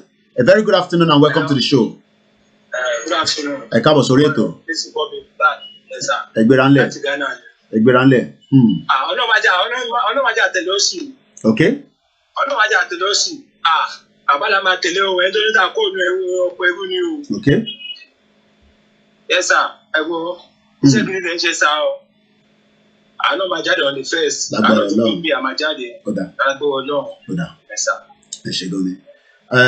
The first caller says we cannot follow Professor Yemi Ọ̀ṣínbàjò because he wants one Nigeria, even though he has made a bit of, hint that there is a crack that may lead a breakup of Nigeria, but he doesn't really want to come out fully. Maybe they are already talking to him. Maybe he's going to resign. Who knows? +447594050979. What is your opinion? Should we say that Professor Banji Akintoye, the leader of the Yoruba World Congress, that is now saying that Yoruba and others will have right to demand independence? Both of them are professors. But one of them says Nigeria has a crack and it might break up. But yet, he hasn't come out fully to say Yoruba should leave Nigeria peacefully. What is your take on this conversation this afternoon? A very good afternoon. Ẹ káàbọ̀ sórí ètò. Orúkọ yín tẹ́ bá ti ń pè. Mo rí Ẹgbẹ́ránlẹ̀ kí lórúkọ?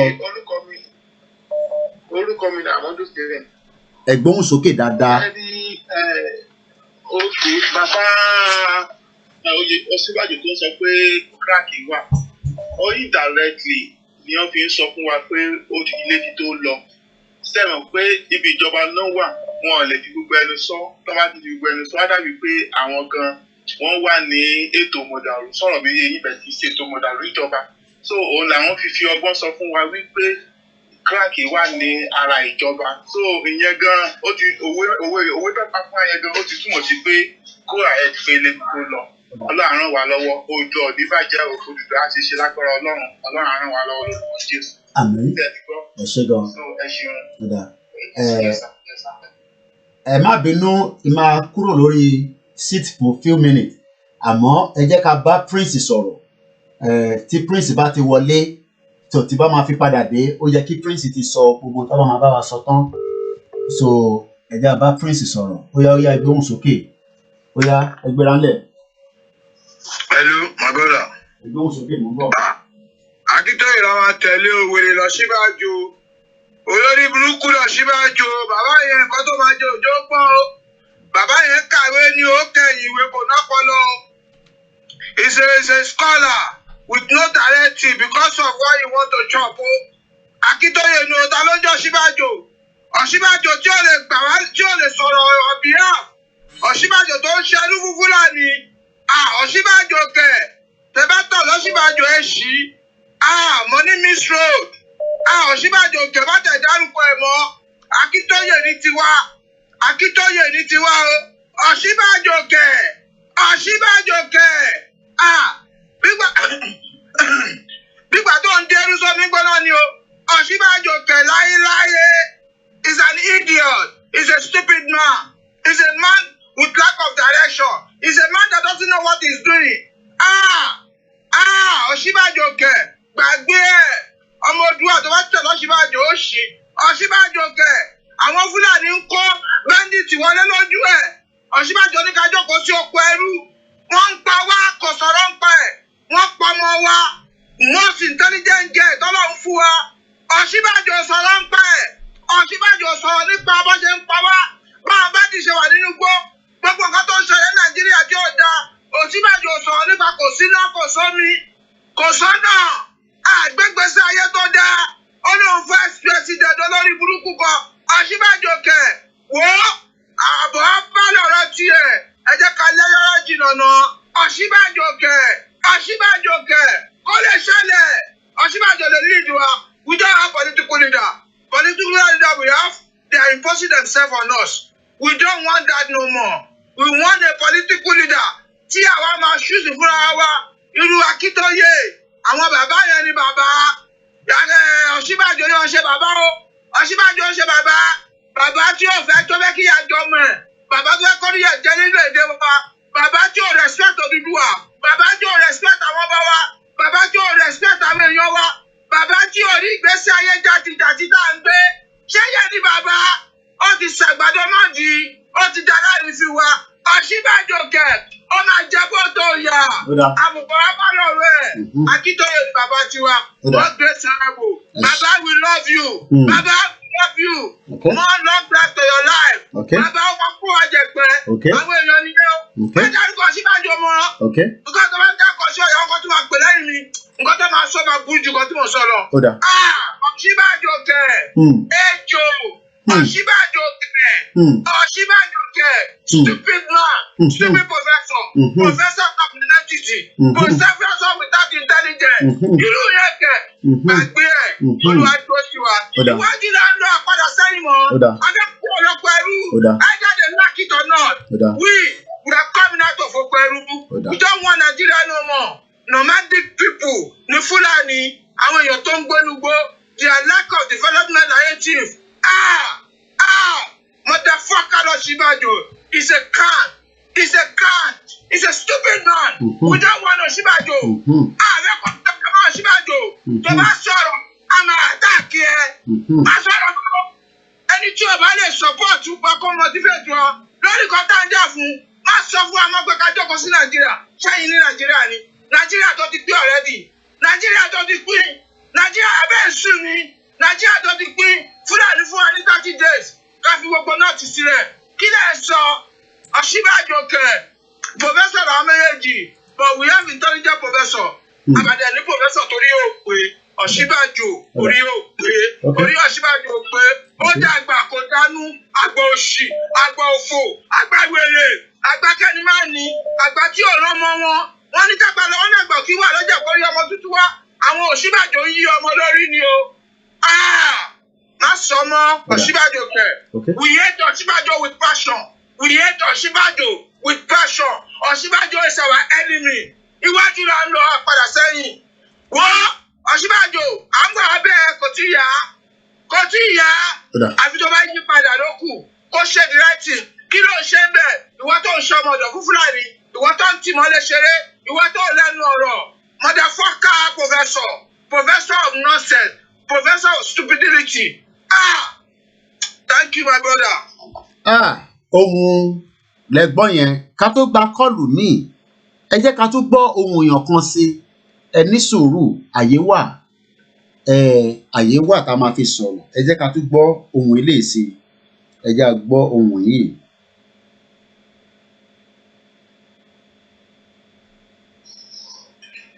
Gbogbo ẹ̀yin ọmọ Odùduwà ọkọ Núwà ti dé Odùduwà nation ní ẹ wọlé Christian wọlé Muslim wọlé oníṣẹ̀ṣe wọlé ọba ẹ wọlé ìjòyè wọlé gbogbo wa ẹ wọlé. Destination is freedom. Destination is freedom. Destination is freedom. Ẹ wọlé ọkọ Núwà ti dé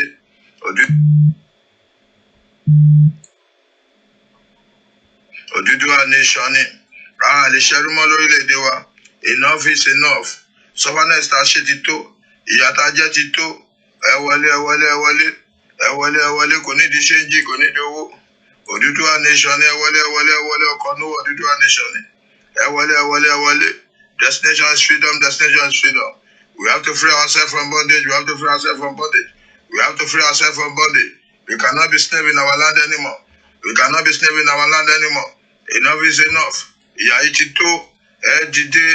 Ẹ wọlé ọkọ Núwà dìde. Odùduwà nation ní. Ọmọdé wọlé àgbàlagbà wọlé. Olówó wọlé tálíkà wọlé. Ẹ wọlé. Ará ìlú wọlé, ará oko wọlé. Ará ọ̀nà ẹ wọlé. Ẹ wọlé. Odùduwà nation ti dé. Ọkọ Núwà ní Odùduwà nation. Destination is freedom. Free yourself from bondage. Kò sí bẹ̀rù, kò sójú, kò síjà. Ẹ fi ẹ̀dọ̀ kan yín hàn ní wọ́ọ́rọ́wọ́. Ẹ máa bá yan kọjá. ẹ wọlé. Ọkọ̀ Olúwa ti dé Odùduwà nation ni. Destination is freedom, destination is freedom. Destination is freedom, destination is freedom. We have to free ourselves, Ta ló ń dúmọ̀? Ọ̀bùrú tó wọ́n máa pààyàn jẹ kó pààyàn jẹ, tó wọ́n dẹni pààyàn jẹ kó fi wá sí lọ́rùn sílẹ̀, kò yé dúmọ̀rú máa mọ́.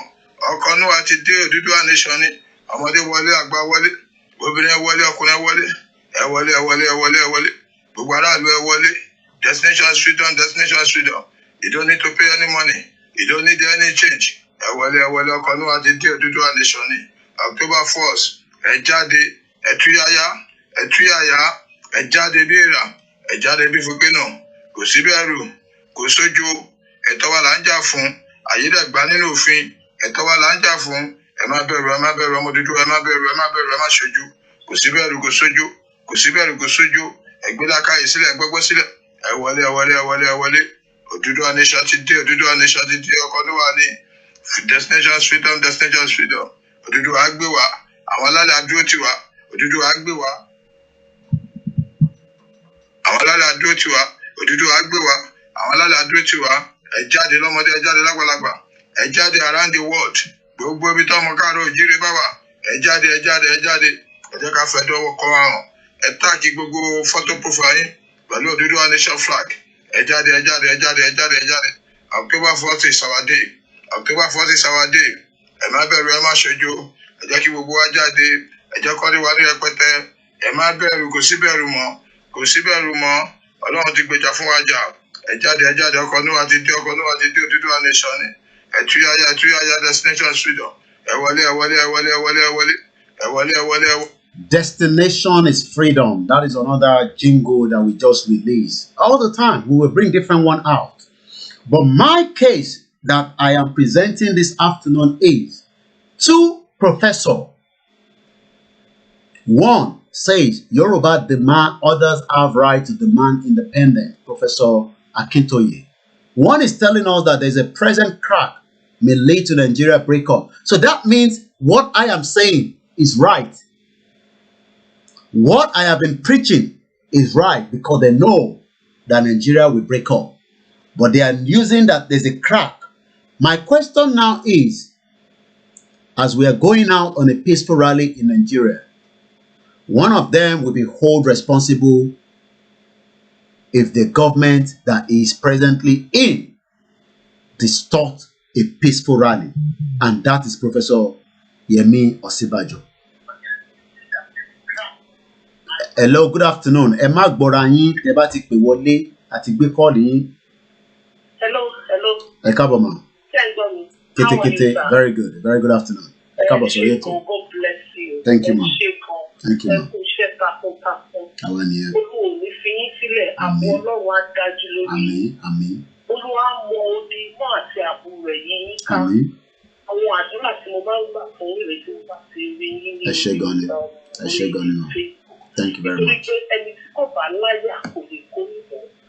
Nǹkan tẹ̀ ń fi làwọn bàbá ńlá wa ti yẹ kó ṣe tí wọ́n ń ṣe. Bẹ́ẹ̀ni. Ṣùgbọ́n nígbà tí Ọlọ́run náà wá sọ ní Dáfídì ni o. Ṣé má ṣe pé Olúwa wà pẹ̀lú yín. Ṣé wá rí lórí tọ́pìkì ẹgbẹ́ sílẹ̀ ní àárọ̀ yìí? Ẹ má jẹ́ ká kọ̀ǹpútà Ọ̀ṣínbàjò. Okay. Ẹ jẹ́ kí gbogbo ọmọ Nàìjíríà mọ̀ wípé Ọ̀ṣínbàjò ti dalẹ̀ wa. Ọ̀ṣínbàjò wọn ti dalẹ̀. Ìtàn tún mú jáde, áńgù tàn tún mú jáde tún lágbára o. Ó dalẹ̀ nítorí pé èyí ó wá láti ìdílé Awólọ́wọ̀, ọmọ Awólọ́wọ̀ ló fẹ́. Ó mọ ìkan tí ọmọ Awólọ́wọ̀ ló fẹ́. Ó mọ ìjà tí Awólọ́wọ̀ ti ń jà fún Nàìjíríà. Ó lọ síbẹ̀ yẹn nítorí pé òun fẹ́ owó.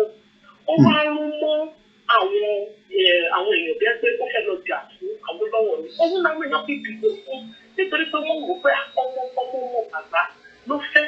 Definitely á gbé òfin, á gbé gbogbo plan tí mo bá ilé ẹ má bínú pé tó bá sọ Yorùbá ní English. Àyè wà fún English and Yorùbá là ń sọ lórí fọ́nrán.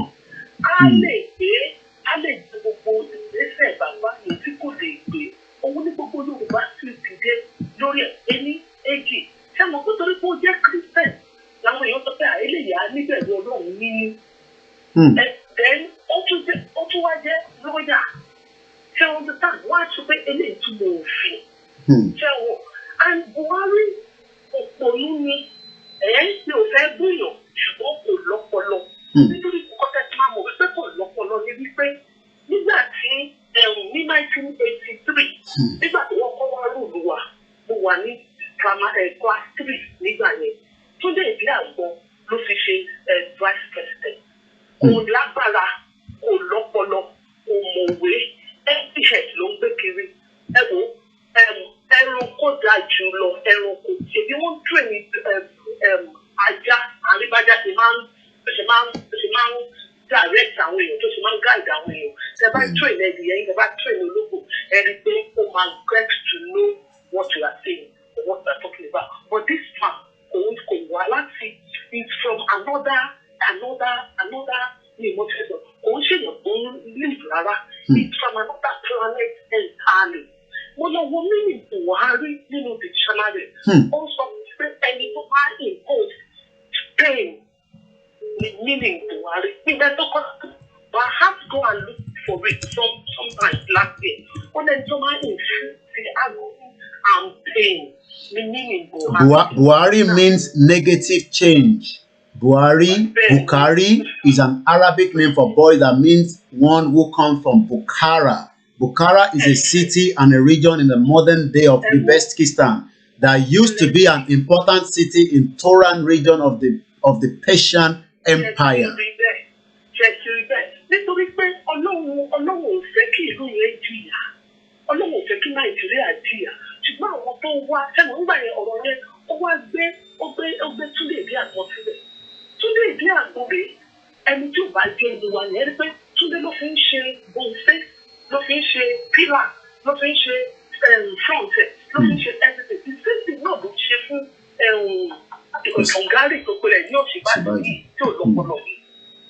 Ó kàn lọ dàbí akọ́jà lẹ́yìn ọba pé wọn kì í ṣe anything ó máa wo gbogbo kan tí wọ́n ṣe bí ọ̀dẹ̀ báyìí láà máa wá kàn máa fẹ́ra fún wa ni òun ni máa a lè gbójú lè betrayer ni traitor ni ó bẹ̀ wà ó kò wà faithful bíbélì tó gbé òdì ló kà á sí because nínú bíbélì gangan Ọlọ́run sọ pé ká má jà no Ọlọ́run ní ká má jà tẹ́ bá wo gbogbo story Abraham bó ṣe máa bá ọjà ẹ máa wo Timothy ẹ wo Jehoshaphat ẹ máa wo Goliath ẹ máa wo Elijah Elisha ẹ wo Daniel ẹ wo gbogbo wọn they don't keep quiet when they want to be cheated then wọ́n wá lọ ẹ lọ sójú ogun ọlọ́sùn lọ́wọ́ wọ́n wá kó owó fún ẹ ọlọ́pìn owó trader money wọ́n sọ ìlọ́wọ́ ẹ̀ ni ó ti ní ìfẹ́ o kò lè ṣe anything fún wa bàbá tí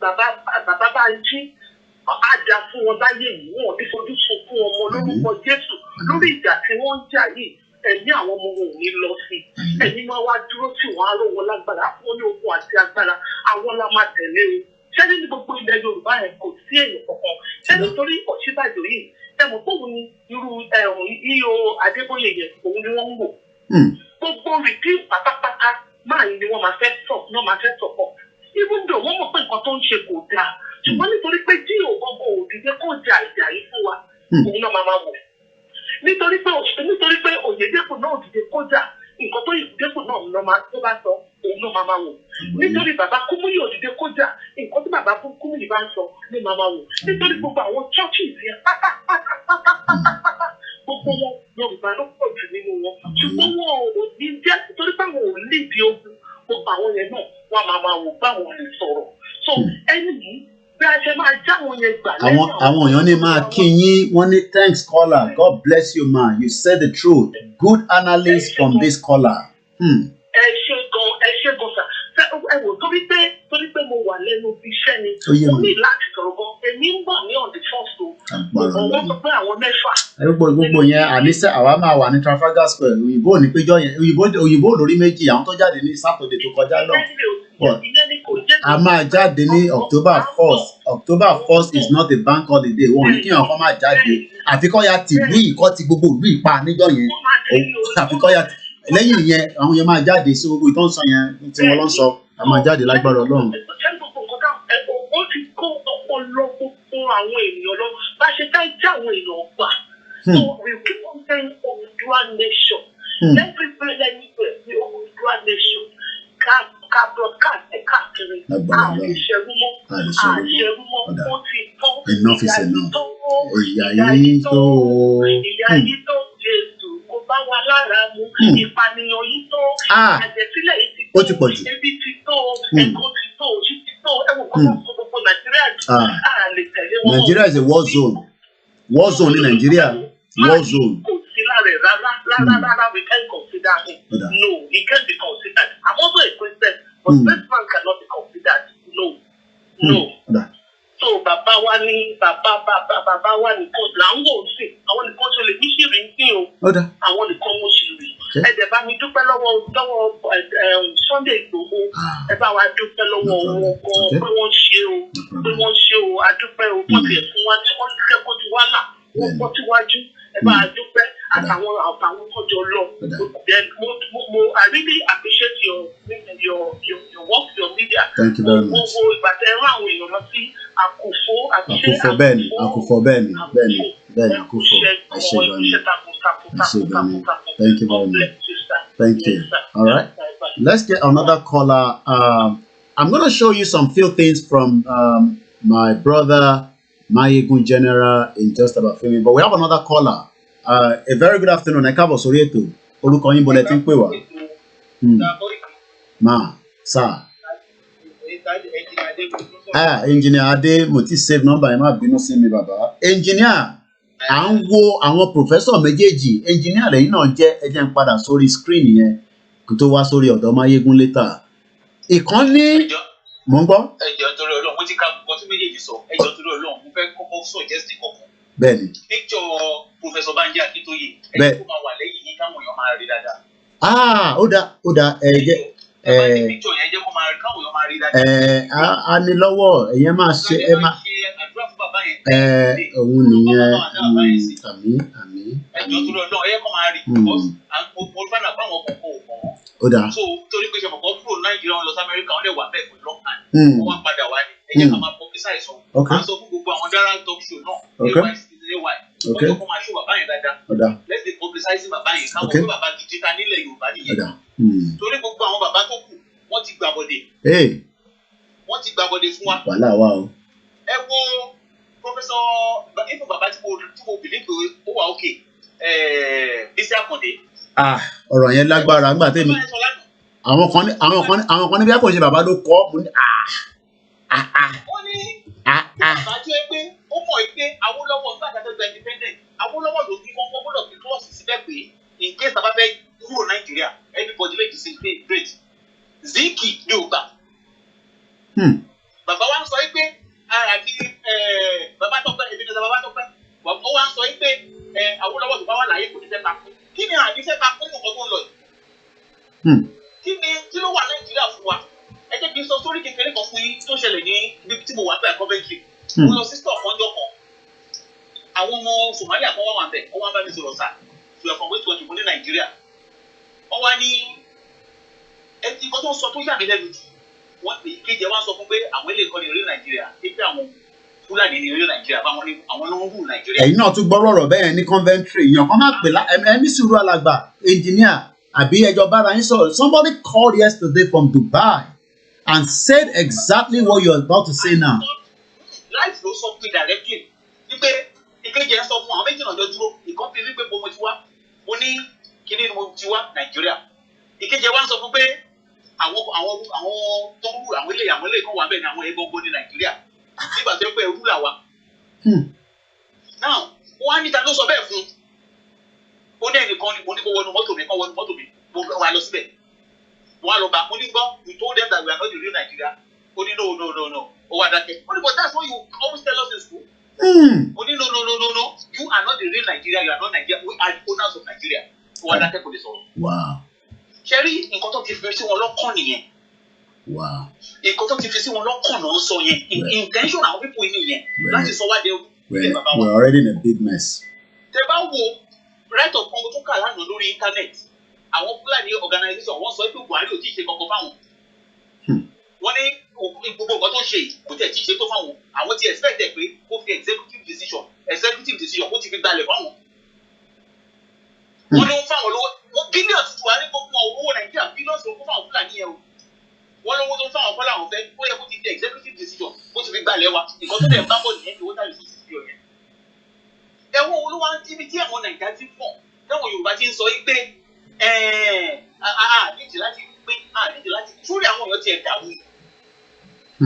bí o mọ bí àwọn bí wọ́n ti ṣe pé àbí Fúlàní ní ìdìbò àbáṣà sí kan tó ń sàsáwọn èèyàn wa ni. bí àwọn ẹran tó ń kó wá láti Niger a ní fídíò kan tá a máa play nísìn ẹ máa sọ̀rọ̀ náà. ẹ máa play gbogbo kílè fún wọn nígbà gbogbo tó bá ń jí ẹ máa tọ́ irú bá fásitì òsínbàjò yẹn ẹ jẹ́ kó tiẹ̀ gbàgbé yẹn ẹgbẹ́ kan tiẹ̀ tún pọ́nlé ní sábà ń dárúkọ ẹ̀. kódà à ń pọ́nlé ní. ọkùnrin mọ̀ bàbá bísí àkàndé yẹn bí òun mọ̀ pé òmìnira jáde jáde bẹ́ẹ̀ ni bàbá yẹn. àní bàbá ó yà mí lẹ́nu àti mo dé nínú ọ̀dà tó kù. wọ́n ní lọ́dọ̀ tẹ̀ ti gbowó wọ́n ti rí wọ́n ní Buhari ó máa ń wá wọ́n máa ń ní kí EFCC kọ́ lọ wá fáìlì wọn bí wọ́n ti gbowó jẹ. àwọn pín fún wọn tó bá sọ kankan àṣọ ẹsẹ̀ wọn wọ́n ní bóyá ń ṣe fún wọn nìyẹn. a lọ wá ìgbà tó bóyá ìgbà tó jẹ gómìnà ni o a lọ wá bí wọ́n ti gbowó jẹ a wá gbé síwájú wọn. ó ń tẹ́tì wọn ni ẹ jẹ́ káwọn èèyàn wa kó máa gbọ́rọ̀ sí àwọn bàbá yìí lẹ́nu mọ́. ọ̀rọ̀ sọ bá jẹ́ òkú tó yẹ kó máa ṣó ẹ̀ gbogbo bíbíà kó máa publicize bàbá yìí káwọn èèyàn bá lè mọ̀ so that tó bá ti mọ̀ nǹkan tó bá ń sọ làwọn èèyàn máa listen sí. ọ̀dà ẹja fẹ́ lómi láàyè ẹ ṣe gan. ẹ ṣe sùúrù ẹ̀yin tí ẹ fẹ́ pè wọlé gbogbo náà lè máa láǹfààní àti pè kọ́ọ̀lù yìí ń bọ̀ láti Montreal. ẹ bá mute ti background yẹn mọ́ mi. ìdí bàbá mi tó dáadáa ló wà. àdúpẹ́ fọlọ́ màmá fi tọ̀wọ̀tọ̀wọ̀ ni mo fi tọ̀wọ̀tọ̀wọ̀ ni mo fi kí ní dààmú òun lágbára Ọlọ́run ní fẹsẹ̀ ẹrúbọ Nàìjíríà. o ní ti tọrọ ẹrúbọ Nàìjíríà ẹ kú akitiyan ẹ kú iṣẹ́ takuntakun bẹ́ẹ̀ ń ṣe.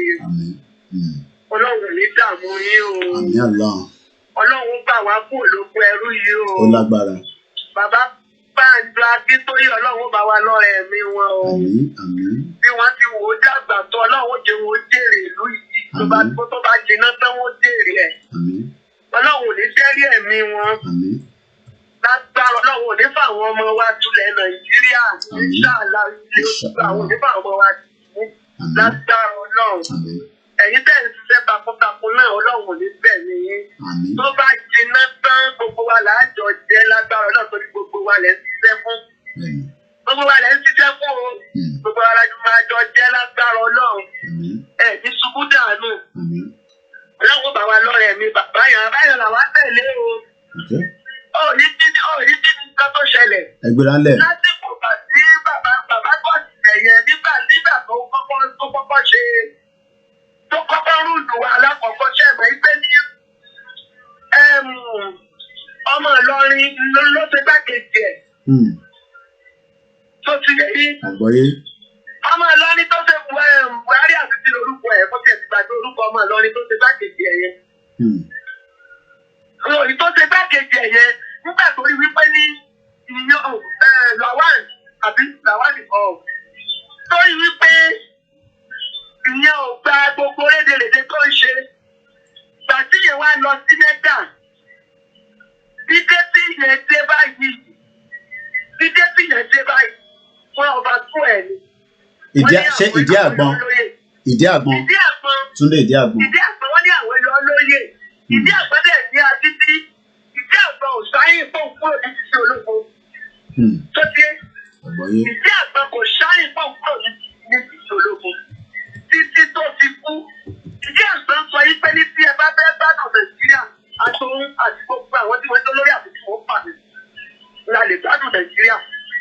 kí ni wọ́n máa ṣe fún ìdí àgbọn ṣébí wọ́n padà bá yẹn. tàbí wọ́n ní wípé ní kò gbéjọba sílẹ̀ kò ṣáàyè kò gbéjọba sílẹ̀ wọ́n padà bá ní. láwọn kìíní burúkú àwọn àgbọn olórí burúkú àwọn oníjẹkújẹ tó ṣe pé ní gbogbo àwọn ọmọ wọn wọ́n padà jèrè gbogbo àbúrúkú tí wọ́n ń kú wa yìí. ẹ̀yin àwọn ẹjẹ́ ti sọ pé àwọn Fúlàní ẹ̀wọ̀n òṣèṣẹ̀ wa o. ní fíìsì wa ni ìdí àgbọn yẹn ló jáko sí.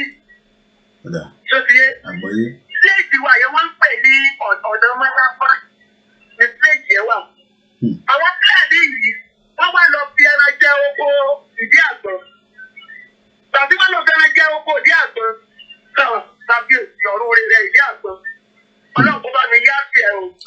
tí wọ́n lọ kọ́kọ́ jẹ́ yìí tí wọ́n lọ fi ẹran jẹ́ ọkọ̀ ní àgbọn ó kó gbogbo wọn ní pátá tìmọ̀lú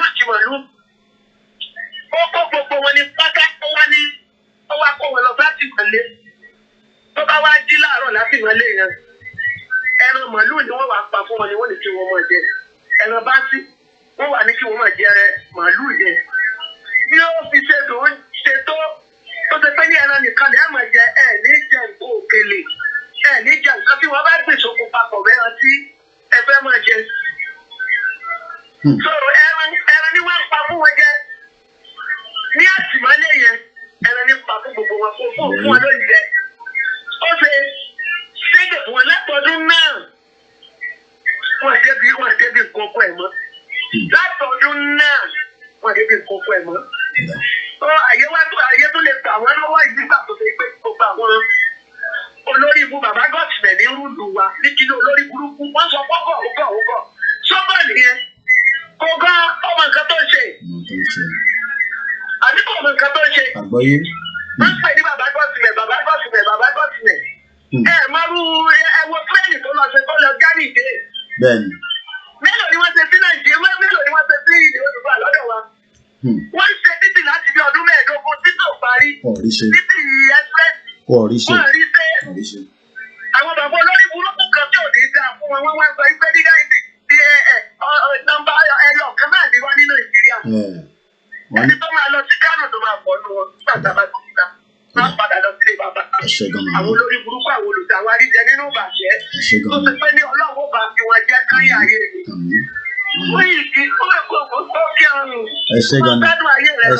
Mama. Thank you very much. Ma send us in the WhatsApp. All right, Mama. Ma send us in. All right, Mama. Okay, ma send us in. Àmín.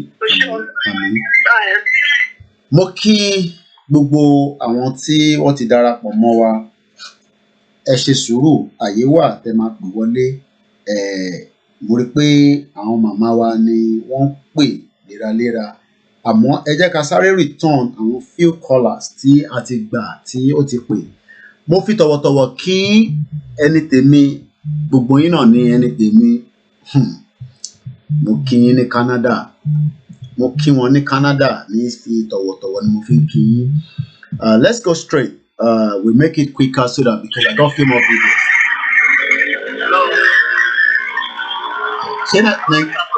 ṣé Nàìjíríà lẹ wà ní torí Nàìjíríà ó ṣe wá ń dún bẹ́ẹ̀ tó wà Nàìjíríà.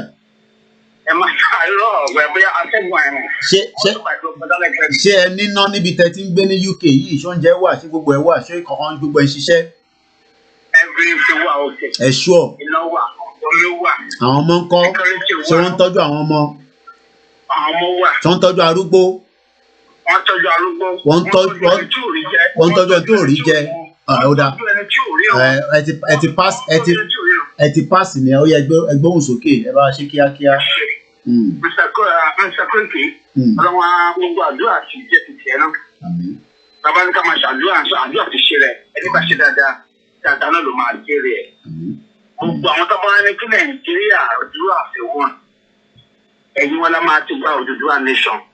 Orúkọ tèmi jẹ́ Ọlánrewájú Àkànní. Nítorí pé kò sí tó ń jẹ́ Nàìjíríà. Kò dẹ̀ yà mí lẹ́nu fún gbogbo àwọn tó ń gbàbọ̀dé. Bàbá Bísí Àkàndé ẹ má jẹ́ kọ́ lọ ẹjọ́ yín lójú. Ó tó di kó ṣe gọ́vnà ètò ṣe gọ́vnà ìtẹ̀yẹn. Classmate ẹ̀ jáde lórí program kan lórí TV live TV program NTA. Ó ní Bísí Àkàndé ó ṣe Thursday ìkẹyàn ṣe birthday 3 years ago. Nígbà tó wá di gọ́vnà ó tún wá ṣe 60th birthday ìkẹyàn ṣe 60th birthday ní 2 years ago. Ó tún wá di 2 years after tó become governor. Ó tún wá ṣe another 60th birthday ó fi ṣe ìyẹn torí oyè. Ṣé irú àwọn èèyàn báyìí la fẹ́ gbọ́dọ̀ sí àlẹ́ ẹ̀sẹ̀tì ìkọ̀gbìn jáde lọ wọn? Ìyẹn bẹ́ẹ̀ kò sí tó dé Nàìjíríà. Nàìjíríà ti pẹ́ tipẹ́. Ẹ wúrú ní ọjọ́ kan mo gbọ́ sẹ́ni kan sọ́ọ́sì ní last year mo lọ ṣiṣẹ́ nìkan náà pẹ̀lú ẹni Worcester Park. Wọ́n wà níbi ìṣẹ́ lọ́wọ́. Wọ́n wà níbẹ̀ lọ́wọ́ ẹnì kan máa sọ fún àwọn àtàjọ jẹ́ ọmọ Yorùbá. Wọ́n bá ní alájì ẹnìkan yìí ó máa lóun ọmọ nàìjíríà yóò ó ní voters card nàìjíríà lọ́wọ́ fáwọn ọ̀dọ́ ọmọ nàìjíríà ni ó ní olóṣèlú fúlàní onífúlàní ọlọ́run fún alẹ́kùn ìtura wa lọ nínú ìlú wa tí máa rí ẹni tó jẹ́ ọmọ ìlú kó dàmọ́ tí máa rí ọmọ haúsá kó dàmọ́ tí máa rí yorùbá kó dàmọ́ ìwọ̀n tí máa rí òǹdó kó dàmọ́ kó máa ti sọ èdè kó dàmọ́ tí máa gbóhùn kó dàmọ́. bó ṣe lọ bá ni bó ṣe wá mú wá bá mi ní kantin yẹn wọ́n ní rí ayé fọ̀ ó ní òun nàìjíríà mo ní rí ẹ̀yìn láyà wọ́n ní yọra from lake five wọ́n ní ṣó ó ní voters card nàìjíríà lọ́wọ́ gbogbo àwọn olóòtú tó kó wọlé tó lọ tó dìbò fún buhari nígbà tí wọ́n ṣe election tó ń ṣe kọjá gbẹ̀yìn ara wọn nìyẹn sẹ́yìn mo ti sọ fún pé onígbà ìlẹ́yìn mo nígbà fẹ́dà from lake chad or niger or sudan or somali ọ̀gbọ́n tí mo sọ yìí ojú ẹ̀ change ni mo ní look I know Fulani how they lose the Nigerian Fulani before I know how they lose mo ní máa sọ báwo lè sọ fún Fulani ní orí sọmọ nàìjíríà ojú wa tó ní ẹ̀ pọ́n àti pọ́n tó sì ṣe lọ́jọ́ tí mo sọ yìí ọ̀pọ̀ tó bá dán wọ̀ ó lè máa yà sẹ́gbẹ̀ẹ́ kan nìkan nílé bá mi sọ̀rọ̀. wọ́n ní ìwé náà ní wàá wá jẹ́ Yorùbá níbẹ̀ ní mo fi kí ọ̀rọ̀ tí ẹ sọ pé sẹ́yìn kan sọ kọ́lá sọ pé ọmọ nàìjíríà àwọn Fúlàní kan sọ pé àwọn làwọn lè Nàìjíríà. ìyẹn bẹ́ẹ̀ ìlú tẹ́ kókò sọ mi Ọ̀ṣínbàjò wà bẹ́ẹ̀ kò tí ì rúdú pé ó dà ẹ jẹ́ ká fi ọdún kù káfíńtì sọ̀rọ̀ yìí náà ó dúró Àtíkù wá di generator supply Nàìjíríà ṣe lórí yẹn ẹgbẹ́ tí lockdown ẹ ṣẹlẹ̀ tí COVID-19 ṣẹlẹ̀ ìgbà yẹn mo ṣẹ̀ṣẹ̀ rí àṣírí Nàìjíríà dáadáa omi ló kọ́ ní ẹ̀rù gbà mí lómi bàjẹ́ báwo wá ṣe omi bíbá tó ń jọ ṣòro táà ń jẹun tó ń jọ táà ń tọkọ̀ balẹ̀ jẹun táà ń ìlú kò sígbà tó máa gbé mọ́tò sọ́nà ètò èyí mo nípa I love travelling kò sígbà tó máa gbé mọ́tò sọ́nà tí mo lọ Scotland ẹni tẹ̀ máa ẹnu òwúrọ̀ mi kò sígbà tó máa sọ bí ara sọ́jú dídì torí kò sígbà tó máa sọ ẹni kan máa mú ọ̀sán lẹ́lẹ́ àbí onion tó máa fi òkè tó sílẹ̀ tó máa sọ́tẹ̀ gbèsè wọn sórí títì lẹ́yìn tí ó títì lọ́tò àpàlọ́ gẹ́gẹ́ ibi tí ó bá sí náà ẹ̀sẹ̀ tọ́dọ̀ ló ń tọ́wé bá máa fi tó máa láìkì ní róòlù fún wa.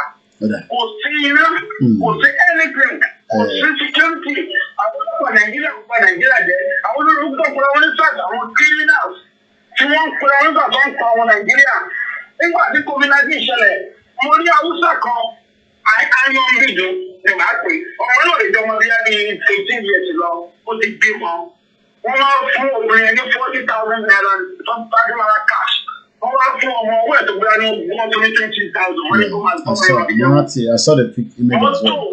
ìyáálé ti ọmọ Nàìjíríà àwọn sínétọ̀ lòdì kan wọ́n máa ń tọ́ búrẹ́dì búrẹ́dì ọmọ fáwọn èèyàn ọmọ Yorùbá òkú ó fẹ́ mú Yorùbá ẹ tún ṣe máa gbọ́ ọ̀rọ̀ yìí ẹ̀jẹ̀ ẹ̀rọ yín wò ìyá ìdí ẹ̀jẹ̀ ẹ̀kọ́ ìjọba mọ̀ nínú ìjẹ́ ìjọba fún wa Yorùbá ní ẹ̀dùnkọ́ wa Yorùbá pé àníkẹ́ má ṣe pọ̀ wọn àníkẹ́ má ṣeré àníkẹ́ má ṣàjọ̀dún ibi tí àti gbé ń jẹ ọ̀pọ̀lọpọ̀ èyí pọ̀ tẹ bá bí wọn ẹ̀tún máa lọ pa títì rẹ̀ ẹ̀rọ gba họ́ọ̀lù.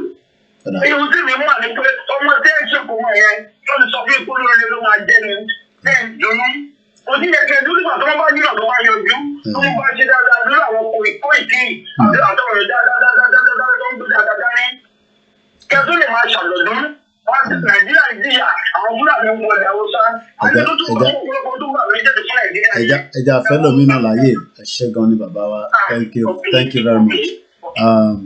I guess one of my guests let's go straight to another caller. October 1st rally, who is ready? Ẹ káàbọ̀ sórí ètò. Ṣé wàá ẹ káàsán. Èmi náà fẹ́ contribute ni. Ẹgbọ́n sókè kíákíá. Nǹkan tó ṣẹlẹ̀ ni pé èèyàn kọ́ pè láti Coventry torí Northampton èmi ti ń pè. Engineer. Èmi dẹ̀ súnmọ́ wọn dáadáa. Nǹkan tí wọ́n ń sọ ní Coventry yẹn èmi gan ti witness ẹ̀ ní bíbá just around November last year tí ọmọ Kano tó jẹ́ Fúlàní tó ń sọ fún mi níbí báyìí pé àwọn làwọn ní Nàìjíríà pé subordinate làwà ní Nàìjíríà ó ti yé yín so mo tún rántí far back gbà tí mo wà ní ọmọ Ṣàgámù ní mi kí àwọn Fúlàní máa sọ fún wa pé ní 1998 tó gún ṣẹlẹ̀ ní Ṣàgámù tó jẹ́ pé Fúlàní náà lọ wá dẹ́gun lẹ̀ ní Ṣàgámù tó ń sọ fún wa pé àwọn làwọn nílẹ̀ àwọn làwọn máa lé wa kúrò níbí tí ò bá ṣe ọpẹ́lọpẹ́ àwọn ọ́fíìsì látẹ̀kọ́ láti Kòròdú láti Ìbàdàn láti Abẹ́òkúta láti gbogbo agbègbè ilẹ̀ Yorùbá tó wá gba Ṣàgámù lẹ̀ díẹ̀ ló kù kó gba Ṣàgámù mọ́ àwọn ará Ṣàgámù lọ́wọ́. So eléyìí sí inú mi ti ẹ̀ dùn pé vice president orí ẹ̀ ti ń gbó ti mọ̀ pé òun náà ti ń rí pé Nàìjíríà máa break up bó dẹ̀ ṣe sọ yẹn àṣẹ ti gùn Nàìjíríà máa break up bó ṣe sọ yẹn àṣẹ ti gùn. No problem. All right. Once again, a very good afternoon and welcome to the show. It's exactly 4 minutes past 2 p.m. Let's go straight to one of our mothers in Dublin, because I know sometimes when we get calls, sometimes few people maybe at work, and I know some of them as well. Wale Akisoya, I say very good afternoon. Let's say good afternoon. Ayo Deji, all the way from US. Sedo, a very good afternoon. Lati Island, Egbiranle, Mamawa, Ekabo Surieto. Angbeyewo, Babawa Prof, Akitoye.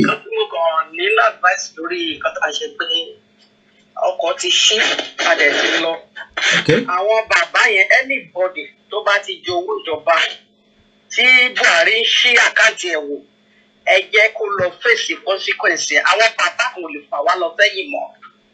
Wọ́n lè jayé wọn ayé tiwa amáyé tiwọn. Ẹni bá ti ṣe bọ́ọ̀lù tó ti jẹ́ tó ṣí àkáǹtì yàn wọ́n mú lọ́wọ́. Àwọn tí ọ̀fẹ́ bá wa lọ nílé oṣù wa kí àwọn bàbá yẹn ọkọ̀ orúkọ wọn abẹ́rẹ́ orúkọ wọn straight. Àwọn tó ń lọ abẹ́rẹ́ orúkọ wọn straight tó a ní àmọ́ ìfàṣẹ máa dín pẹ̀lú fún wọn. Kò sí bàbá kan tó máa ní ká dúró síta tó bá bùkátà tó gbàgbà ṣàpẹ́gbà. Ọlọ́run ti gba eléyìí kò sí no going back. That is my advice. Àdúrà dáa sí ìjà láti dọ̀. Láti já because tó yẹ káwọn bàbá ẹ̀ wò láti fi gbàgbà bàbá wọn lọ́wọ́ láti 1960. Kí èèyàn má rí kòkòrò ṣe sí ìlú ẹ̀. Wọ́n dẹ̀ ń dáàbò lórí gbogbo nǹkan bí nǹkan ṣe ń lọ. No going back anymore. Kò sí restructuring. Kò sí only solution to wà. Before is the solution. Mo bá ní ìlọ́wọ́ wọn nìyẹn. Àwọn bàbá kò tún ní lọ fáyìn àmọ́dá. Àbẹ́bá 30 years again. Ṣé máa di iná fún àwọn ọmọ ti dẹ́gbà lọ? Káyọ̀ ti ṣáàtì àwọn ọmọ wọn tó gba àwọn ọmọ wọn ti nílé ní gbogbo everywhere. Àwọn èèyàn fún kò sómi, kò sí mẹ́ríkà jẹ̀, àwọn gbádùn, àwọn ń lọ àwọn wà lókùn àwọn fi ti jẹ́ lọ́lẹ́sọ̀tọ̀. Wọ́n ti ń pọ̀ǹpù wọn níná, wọ́n ti ra ẹgbẹ́, wọ́n ti ra lẹ́sìn gbogbo àgbáyé, gbogbo ibi tá a bẹ̀rẹ̀ lè dé. Wọ́n ti gbogbo àwọn ilẹ̀ fún àwọn ọmọ wọn. Sọ wọ́n ní àwọn bẹ̀rẹ̀ ìṣọ́jọ́ ìnáfẹ́ bá a lọ. Àwọn ò ní gbà o, a ní gbà. Ìṣọ́jọ́ yìí ti kọjá.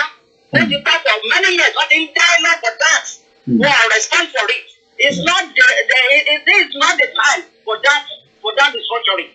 Ọkọ̀ ti ṣí adẹ̀ ti gbé Ọlọ́run ti gbà àmì nǹkan kan bá wọn ṣe torí bí mò ń gbọ́ sí bàbá àgbàdé yẹn sọ ọ̀rọ̀ orí ìkà so ìyẹn ò ń ṣe ọ̀rọ̀ nǹkan gbogbo wa tá a jẹ wà lórí gbogbo wa tá a gba tó dùdù wa ẹ rántí táwọn bàbá ìgbà ọ̀pọ̀lọpọ̀ wọn ló ti 70 àtàwọn ọ̀rọ̀ ló ti ní 80 ẹ rí pé iṣẹ́ wọn àti ìṣọ̀rọ̀ wọn fún ẹni tó bá wà lórí medical line kò lè nọ́mà mọ́ ìlú ti wà tó ti ní dementia tó pé nǹkan tó ń ṣe láyé gan kò yẹ mọ́. So tá a bá ń tẹ̀lé wọn tá a bá ní bàbá kan ló máa sọ̀rọ̀ fún wa àti ìmọ̀bí tá a lọ ní o. Torí ọ̀pọ̀lọpọ̀ wọn ló ti jẹ́ pé wọn nǹkan tó ń ṣe láyé gan kò yẹ wọn mọ́. So a ń láti múra gidigidi. Ọlọ́run ti tì wá lẹ́yìn gbogbo ibi tó bá fẹ́ dé kàbá dé because tẹ bá ẹlẹ́fẹ̀ẹ́ wúrọ́tì mo wo kinní kan lánàá wọ́n ní 200 kinní kan thousand 200 glory ló wọ èkó lórí màlúù. a máa play video yẹn nísìnyí ẹ má worry video yẹn ti wà in line ẹ má sọ video yẹn máa jáde nísìnyí mo kàn ń gba call díẹ̀ ní máa stop calls yẹn nísìnyí máa lè play àwọn videos. ọ̀dà ẹ ṣé gan ni ma thank you very much. Let's just hold some of the calls for another 20-30 minutes. Let's quickly, because the interactive platform. 15-year-old girl flees plateau to Ekiti to escape a child marriage. Tabatini kemakpe eshisuru emaiti pe wole lason yen. I will not take the calls for now, and I understand everybody's watching, so that means we must put a hold to the calls. Let's do more presentation because the purpose of sitting down is not just for us to continue to talk, it's also to prove that why we must leave that contraction we call Nigeria. It's going to be 60 years of failure, misery. I saw, Mr. Frank Bello also giving us the presentation yesterday as well. We will take more few calls, but for now, let us just watch a little bit more.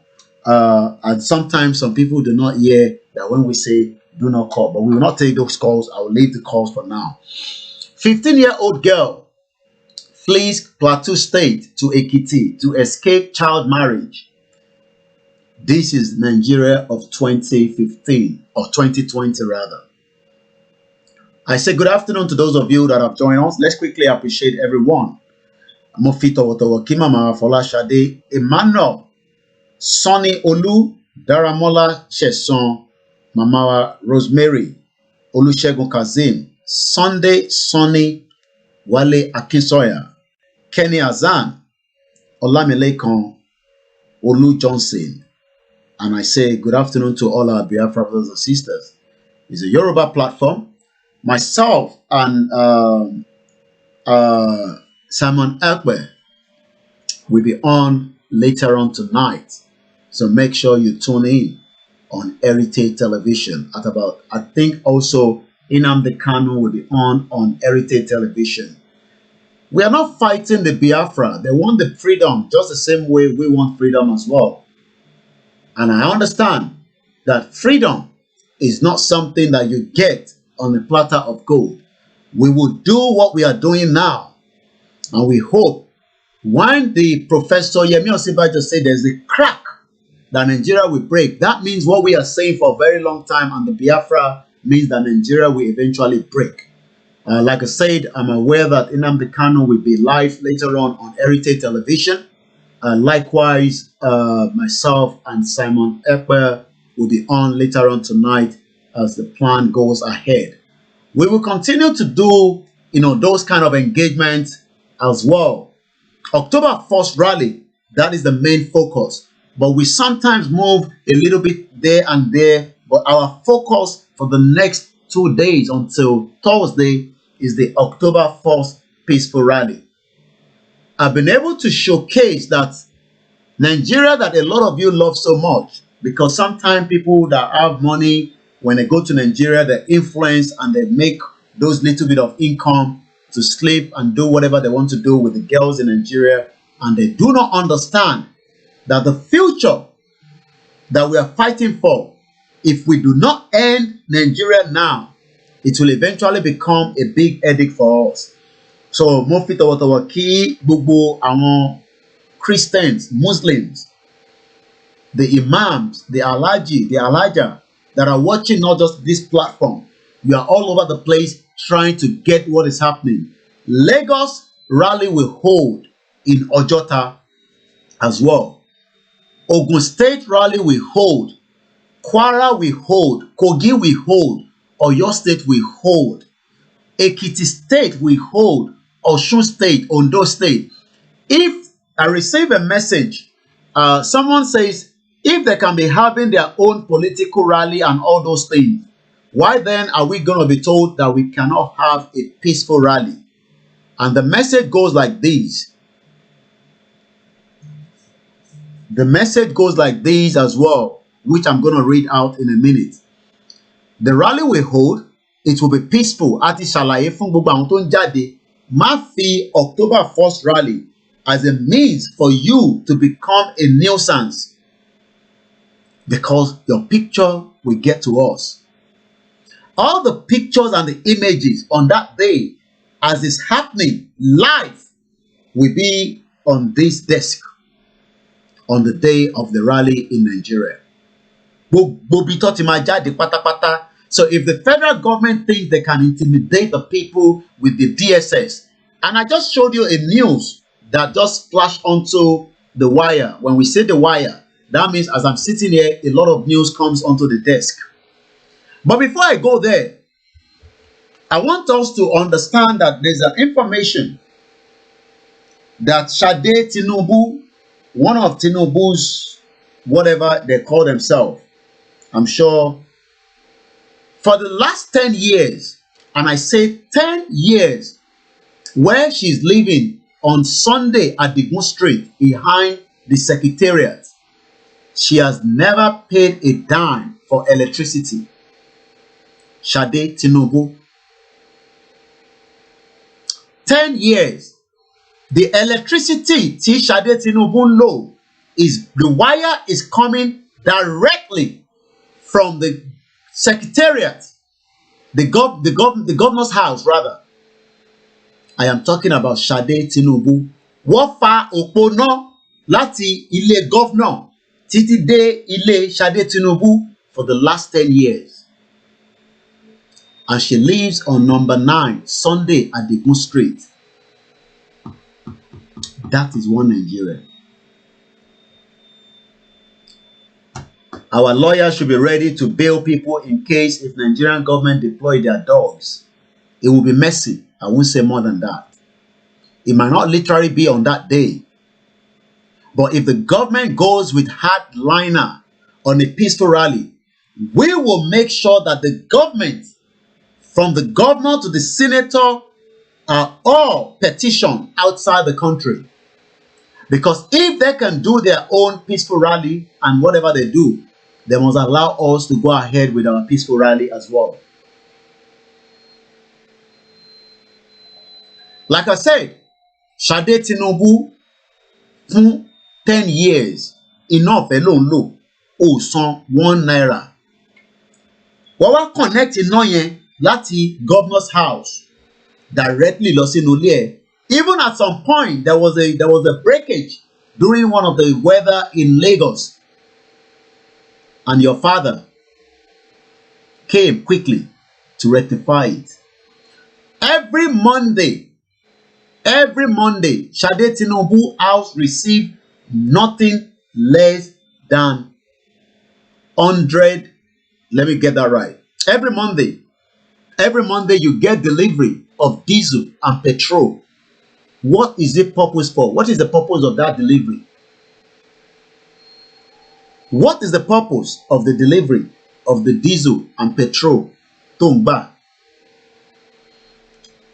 I am talking about Sade Tinubu. Ó dà pé nǹkan lọ ṣé òun náà ṣe ìyálọ́jà tó ń threaten àwọn ọlọ́jà lẹ́kọ̀ọ́. Nigeria will break and we can get things done properly where there will not be intimidation. Let's show you another news that came onto the wire as I'm doing this broadcast. This is the news that came onto the wire. Exclusive. The SSS DG Bichi conducts a secret uneven recruitment. 535 people from the north as against 993 from the south. That is the one Nigeria. October 1st rally. Since politicians have constitutional right to hold campaign rally for or during election period without no disturbance, so do we citizens also have the right to hold or organize a peaceful rally to express our right to self-determination. All we're asking for is a total self-determination, and nobody can stop that. Jagabandit's daughter, for 10 years, I've never paid a dime for electricity, and the electricity connection is coming directly from the governor's house, straight into a house at number 9 at Digun Street. Once again, Nigeria at the verge of breakup. It is getting closer. Ìgbà tó máa dé yẹn gangan ni a mọ̀. But we know it will eventually happen. I am talking about Sade Tinubu. Also, maybe she might want to tell us what she was doing with $150 million that someone stole from her. Owó tó jí lọ́wọ́ ẹ̀, $150 million.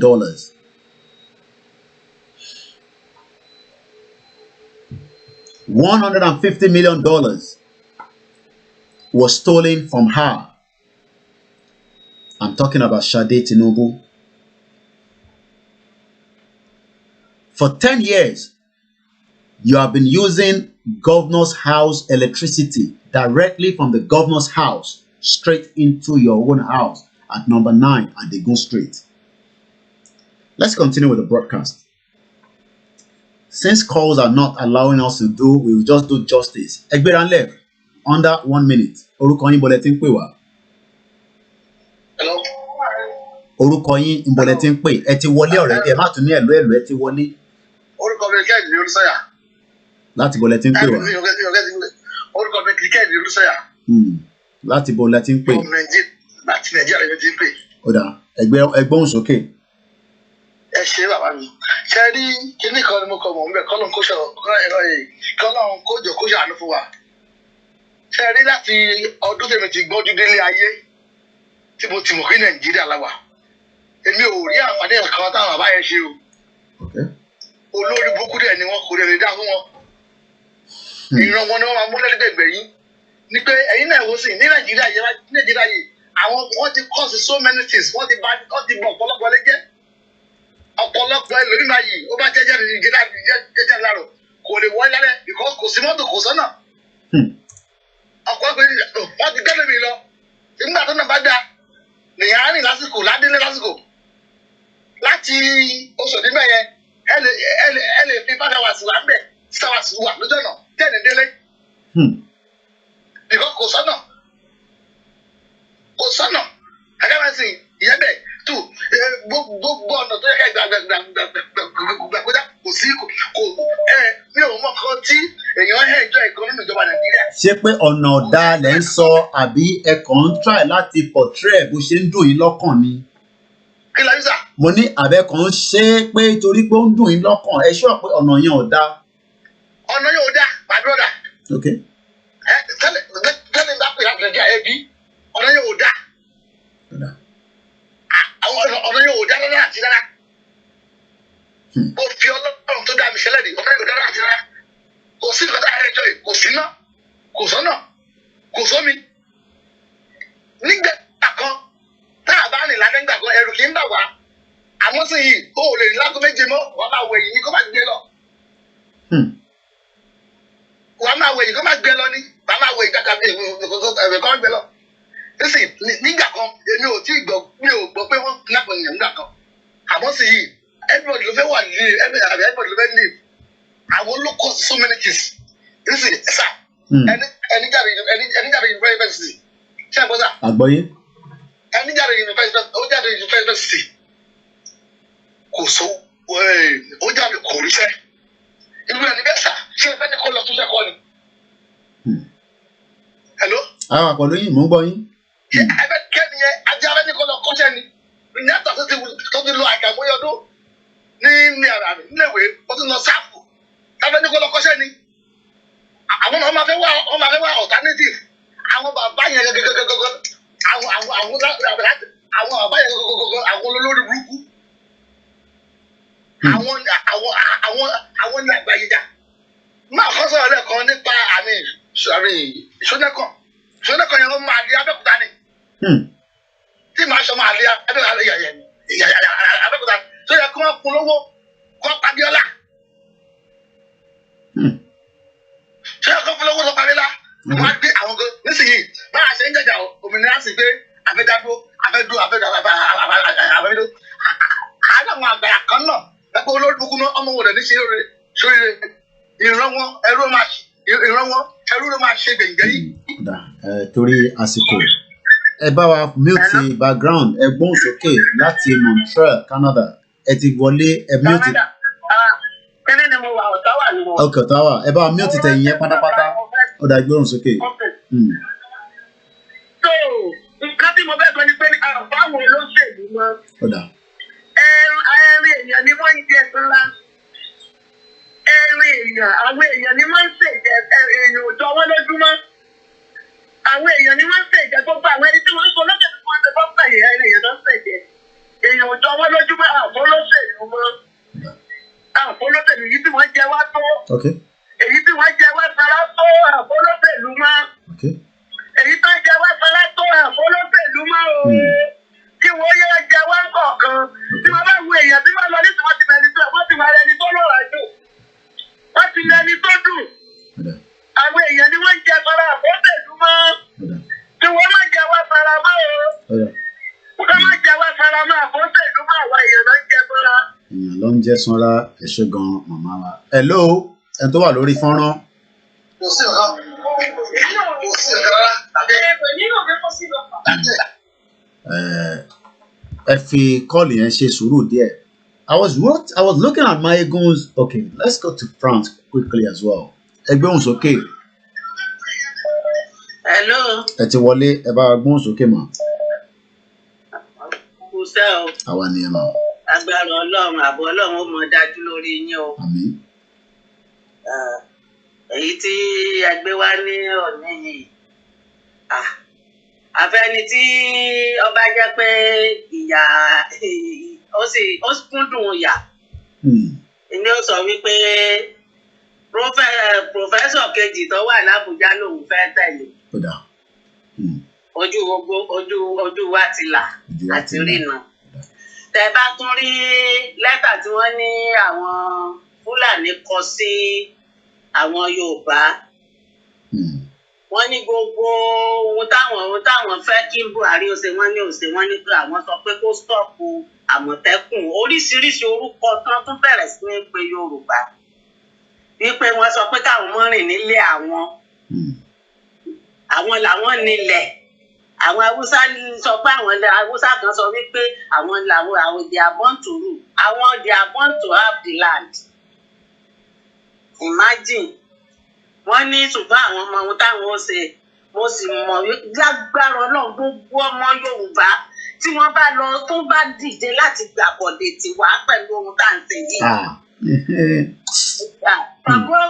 Ṣàgó arábà bí ọkọ ya yóò bá san ara lóru ẹni bí àti ìdílé tìdíjẹ yóò parun. Torí nínú kinní yẹn màá sẹ́ǹdì ẹ̀ sí yín. Wọ́n ní àwọn máa gba ọ̀dọ̀ àwọn Muslim wọlé. Wọ́n ní àwọn sọ fún Isaac Akíntọ́lá wípé kó try láti stop kinní yẹn. Wọ́n ní ṣùgbọ́n Sultan of Sokoto nígbà yẹn ó sọ fáwọn wípé nǹkan kan náà ní wọ́n ọ̀dàlẹ̀ ní Yorùbá wọn kò ní ṣe nǹkan yẹn pé tó bá ṣiṣẹ́ rẹ̀ nítòótọ́ kò ní rí báyìí. Wọ́n parọ́ máwọn ọmọ àwọn wọn ò jẹ́ kí àwọn ṣe aráyè ṣe bísínẹ́sì àwọn. Màá fọwọ́dì ẹ̀ sí yín. Owó pọ̀ díẹ̀. Màá fọwọ́dì ẹ̀ sí yín mo mọ̀ pé máa kà á. Okay, all right then. Ẹ ṣé gan ni màmá wa. Thank you very much. Let's go to Canada. Ẹ̀gbọ́n sókè. Okay.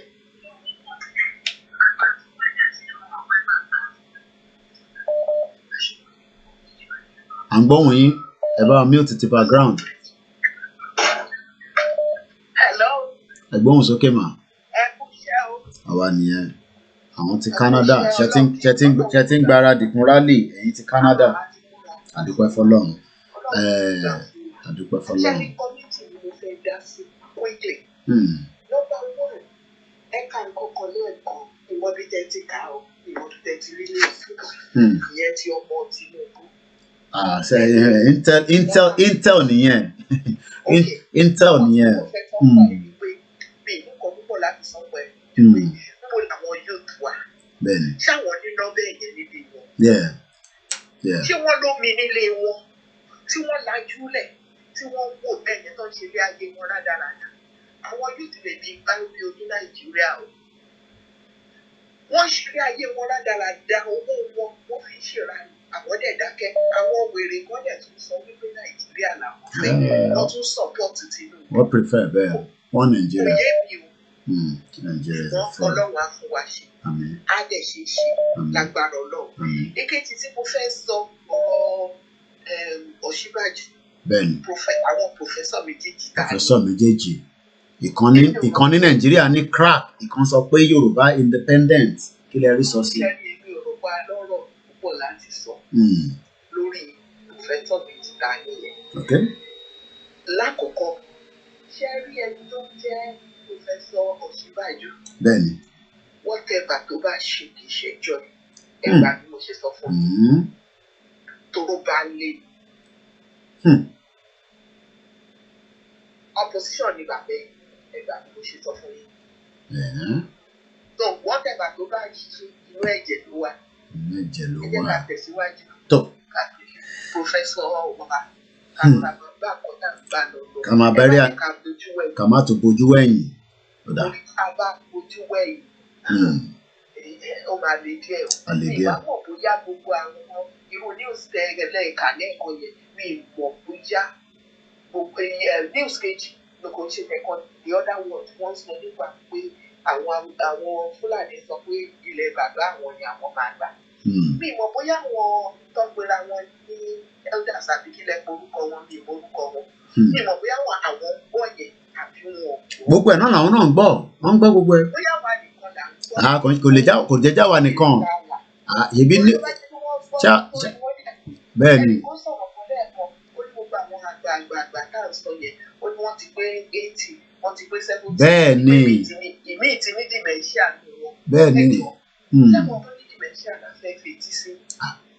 Àbí ká kọjú síbi tá à ń lọ.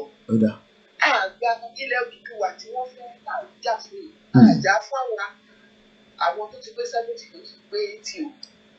Torí pé àwọn tó ń bọ̀. Báwo tẹ̀ ń sọ ìwọ̀n ní ìkọ̀kan ṣe nílẹ̀ Odùduwà ẹ gbọ́ o. Wọ́n ti ní owó tó máa fi kú. Wọn ò dẹ̀ ronú àwọn tó ń bọ̀ lẹ́yìn.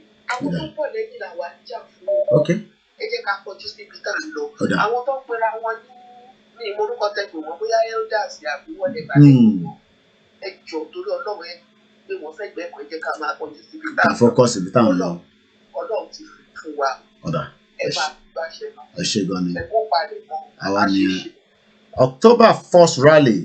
Let's hold on to the call. So what I'm going to do, you will not get through because if I keep saying that, so now the phone is on a flight mode, so nobody will call through so that we can focus. I have a few videos and it's exactly 2:30 and we still have a lot of few videos that we need to play.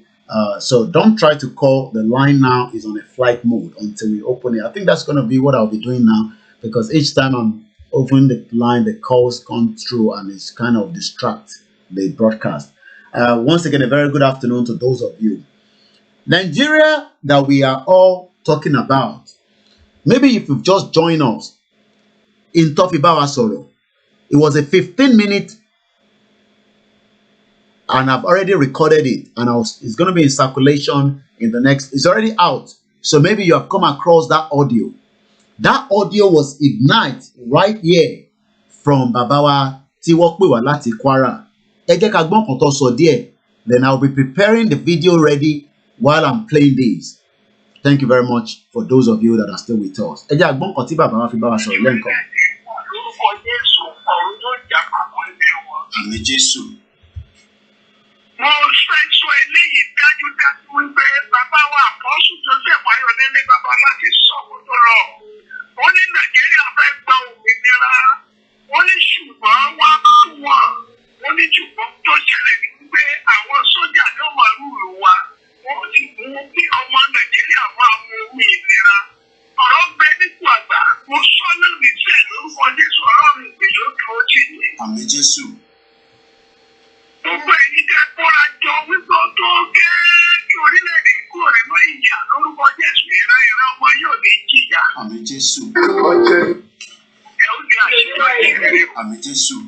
Lẹ́yìn ìgbà tó bá tẹ̀lé lọ́pọ̀ ní kí ìṣàwádìí. Àmín Jésù. Direction Lagos, which has 20 million inhabitants to feed. Gbogbo èyí ṣe dìde sí àwọn tó dìde ogun sí ọmọ Ísírẹ́lì lọ́jọ́ kẹ̀lẹ́ bẹ́ẹ̀ lógún èyí ó dìde sí wọn. Àmín Jésù. Ní orúkọ Jésù Kristi Olúwa wa. Àmín, àmín, àmín lórúkọ Jésù. Bàbá wa lẹ́ẹ̀kan sí i, ẹ jọ̀wọ́ ẹ fún wa ní orúkọ yín fún àǹfààní gbogbo àwọn tó ń gbọ́ wa àti pé báwo lẹ ṣe mọ̀ pé à ń ṣètò yìí ní odindi ìlú Kwara lọ́hùn nítorí pé mo rò pé mo láǹfààní àti bá yín sọ̀rọ̀ rí àbí bẹ́ẹ̀ kọ́ bàbá? Mi ò gbọ́ yìí rí. Mo ní Orí orúkọ mi ni wòlíì àti ajíhìnrere Joseph Ayọ̀délé bàbá Joseph Abíọ́nà gẹ́gẹ́ ojú kéèké àròlé Babalọ́lá. Mo wà ní ìlú abínibí rẹ̀ ní Ìkọ̀tún ilé ní Kwara State ní Òkè Ẹ̀rọ local government. Ẹ ṣé gan bàbá. Nígbà mo dé báyìí sọ̀rọ̀ yìí. Tó a dúpẹ́. Àwọn tí orílẹ̀ ohun tó jẹlẹ̀ ni wípé lórí àwòrán mi ni mo ti lórí àwọn ẹ̀rọ tó wà lọ́wọ́ mi nígbà mẹ́sẹ̀jì ní ìsìn tí mo ti táàpù nọ́mbà yẹn lójú ẹsẹ̀. Mo ti ń fẹ́ máa bá ọ̀pọ̀lọpọ̀ àwọn ènìyàn yìí sọ̀rọ̀ ṣùgbọ́n tá a bá pè wọ́n á dàbẹ́ ní pé kò lọ. Orílẹ̀-èdè yìí kìí ṣe orílẹ̀-èdè tí ó yẹ ká gbàgbé Ọlọ́run. Joseph Ayọ̀délé Babalọ́lá tì mí lọ́lọ́run lò. Òun pẹ̀lú Awólọ́wọ̀ lọ́lọ́run wá láti wá sí orílẹ̀-èdè ṣe. Àwọn ìrere ló gbé orílẹ̀-èdè dìde ní 1930 tí a fi rí ojútùú. Ṣùgbọ́n lónìí ẹ wá wo tí wọ́n sọ̀dà. Àwọn ènìyàn mọ̀ wípé láìsí agbára Ọlọ́run òun yóò lè ṣe. Torí náà Awólọ́wọ̀ wọ́n jẹ́ kó ṣe orílẹ̀-èdè tí mo wà yìí ní Babalọ́lá ti sọ fún wípé tó o bá padà lẹ́yìn Ọlọ́run ò ní dé ìjọba kò sì dé ìjọba yẹn. Ọ̀pọ̀ ọ̀rọ̀ wà nípa tẹ̀mẹ́ ṣùgbọ́n àwọn ènìyàn mọ̀ wípé ohun tí a lè fi gba ìjọba yìí náà ni pé káwọn ojúlówó aládùúrà lóhùn pé yẹ máa fi àdúrà ká àwọn ènìyàn jẹ. Kọ́ńtà àwọn àfáà kan máa fi àdúrà máa fi àfáà tẹ ènìyàn jẹ. Kán jẹ́ ká wá parapọ̀ ká gbàdúrà. Iye àwọn tí inú wọn bá dùn sínú nǹkan tá a ṣe kán jẹ́ ká gba ojúlówó àdúrà. Torí pé inú mi ń dùn gbogbo bí àti eléyìí tí àwọn kan ṣe lẹ́ẹ̀kì London gbogbo ẹ̀ ní mò ń rí. Ṣùgbọ́n mi ò ní àǹfààní ṣùgbọ́n mo ní àǹfààní láàárọ̀ yìí láti bá yín sọ̀rọ̀. Lórí ọ̀rọ̀ Nàìjíríà ó tún di ìbí ló tún pé 29 days tí mo ti tó wà ní àdúrà. 29 days. Ọlọ́run ló pọ̀. Bẹ́ẹ̀ni sà. Nítorí náà, ẹ jẹ́ ká wá ààyè káwọn ọ̀dọ́ kan jẹ́ kan ṣe. Àwọn tí wọ́n bá ẹni orílẹ̀-èdè yìí jẹ́ yìí, owó tí wọ́n ní wọ́n gbà pé pé ẹ̀ẹ̀kan tuntun lè yàn wá sáyé. Bàbá Awólọ́wọ̀ iṣẹ́ tó ṣe sílẹ̀ orúkọ rẹ̀ parẹ́ o. Bàbá wa Joseph Ayọ̀délé Babalọ́lá pariwo ẹ̀ lẹ́yìn tí gbogbo wọn forúkọ ẹ̀ jẹun káàkiri yìí. Mo fẹ́ fi yé yín wípé olójú 55 years láyé. Ṣùgbọ́n nítorí iṣẹ́ ọwọ́ rẹ̀ kò parun. 55 years ló lò wọ́n láyé. Ṣé o torí náà àkókò tá a wà yìí ó jẹ́ àkókò ẹbí náà tí mo bá ẹ sọ̀rọ̀ ọmọ kékeré nìyí ó ti pé 74 years. Ohun tó ṣẹlẹ̀ lórílẹ̀-èdè ó yí àwa sì lè sọ nípa ẹ̀. Nígbà máa gba independent ìgbà tí bàbá 1958 ní bàbá àkọsù Babalọ́lá sọ wípé Nàìjíríà fẹ́ gba òmìnira ṣùgbọ́n wọ́n fún wọn. Ṣùgbọ́n ohun tó ṣẹlẹ̀ nígbà àwọn ìjọba ológun ni ó máa rúlù wa tí wọ́n wà máa jẹ́ kí àwọn ọmọ náà. I'm going to leave that quickly, and also I can confirm that in the next couple of minutes, live on Heritage Television, we will be having our royal father that is coming live on Heritage, and I hope every one of you and myself, I'll be bringing this broadcast to an end because I have to listen to that as well. It is the one and only our own father, the one and only that I'm just preparing to bring to the screen for the benefit of those of you that do not know what we are talking about. It's going to be live on Heritage Television. Please do not call yet so that we can quickly bring that image onto the screen. It will be interviewed live on Heritage Television and I've just got a signal that that is coming in the next few minutes. Babawa Obawa Adeyeye Enitan Ogunwusi Ojaja II will be live on Heritage Television within the next few minutes or so. I've been given the signal. So I will be ending mine very soon because we've already passed 2 hours of our time stream. But because I want every Yoruba people to also go and watch these. So as I am bringing this broadcast to an end by the time we get the signal before I leave, as soon as I get the signal, I will stop because I want to also transmit these. But I would like every one of us then to go straight to Heritage Television, where the live broadcast will be coming up on Heritage. Amalogboro Lenu Obawa, His Royal Highness Obawa Adeyeye Enitan Ogunwusi Ojaja II, tí a fi tọ̀wọ̀tọ̀wọ̀ pè orúkọ wọn. Before we do that, I would like us to quickly just push now, because now that the signal is coming, not yet.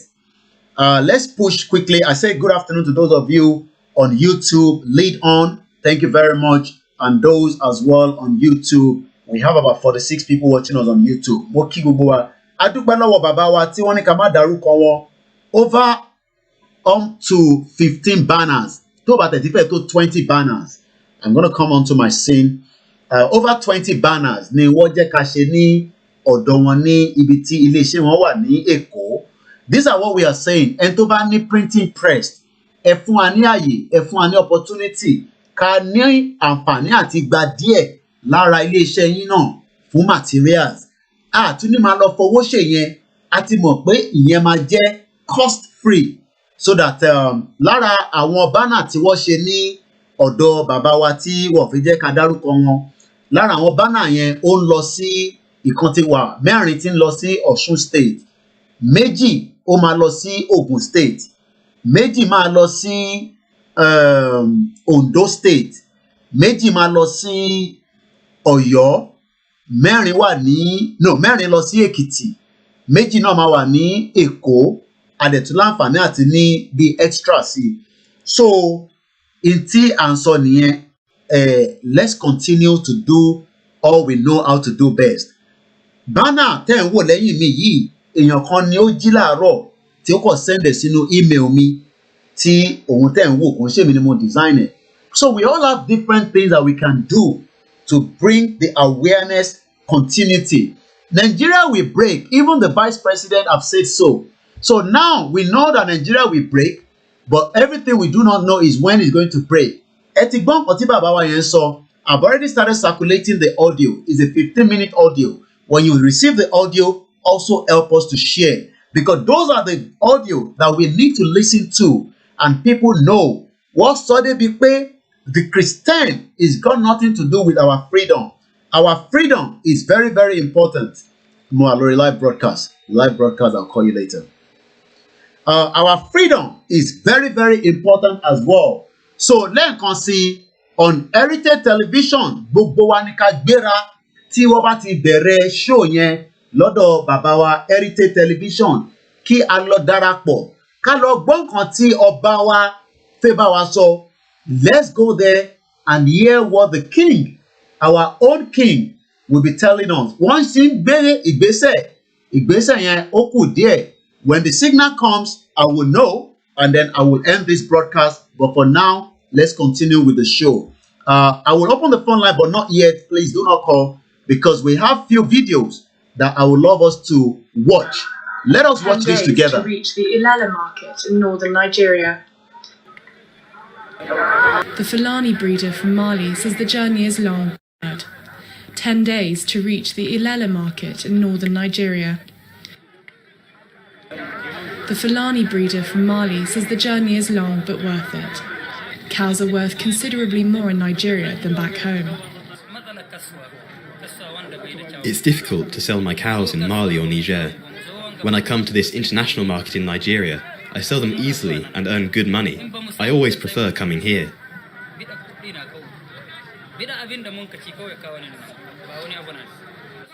Once the transactions are complete, the majority of the animals are loaded onto trucks.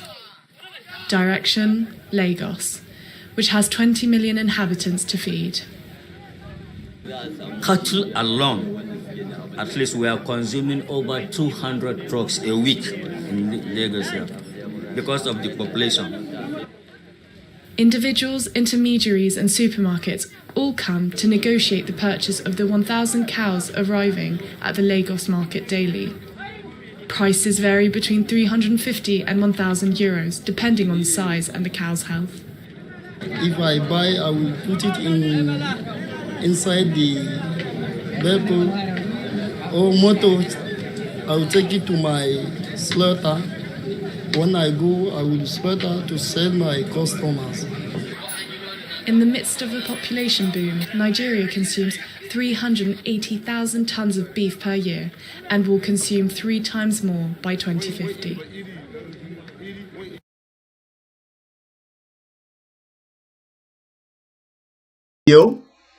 To tell you that they are bringing the cow all the way. I'm going to repeat it again.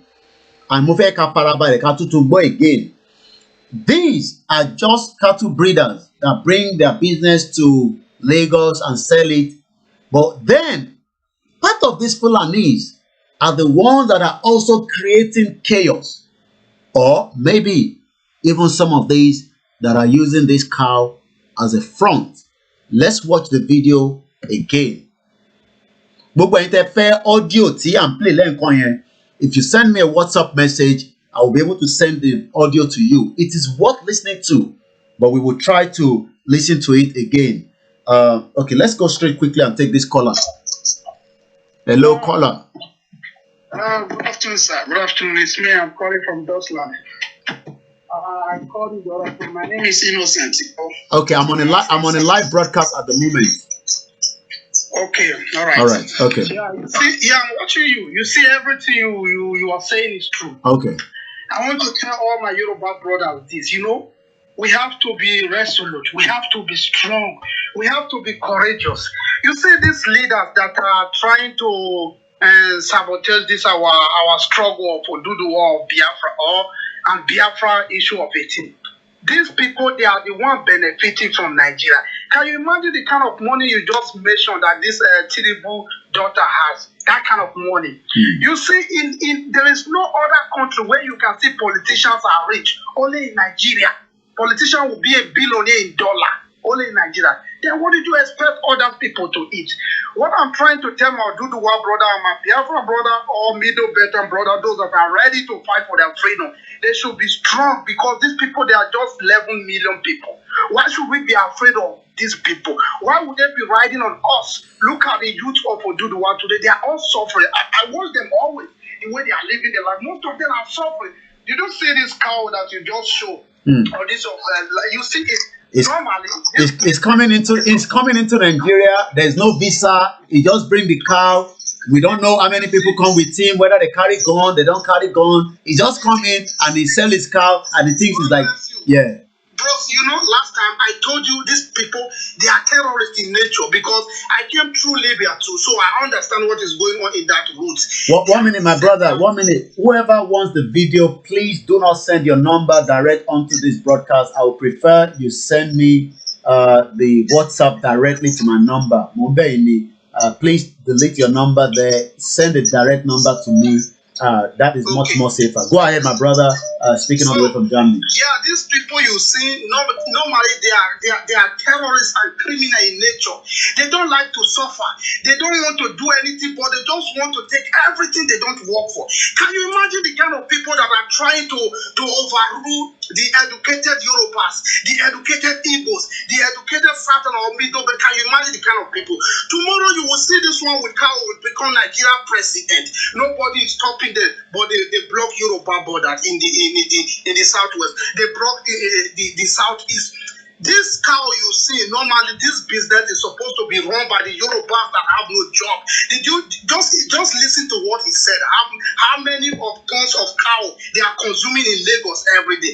And that money is going to their pocket, but yet they have no respect for the Yorubas, they have no respect for the Southerners, they have no respect for us. And they think we are fool. It's time our youth, because I will see anybody that will stand against this Oduduwa struggle, or any young youth at all, I don't care to know, that would say on that day on that October 1st, it's not going to join the Oduduwa people to rally on this issue.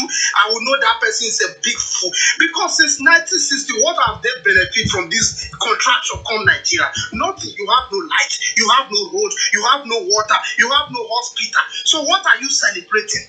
Listen, let me say this before I leave the phone.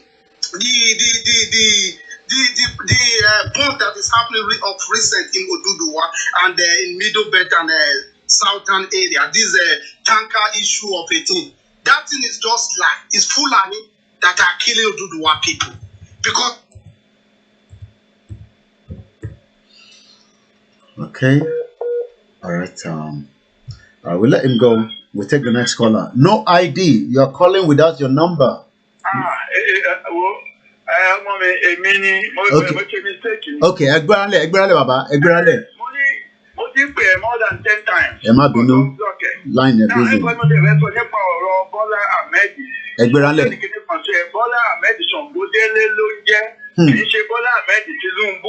Okay.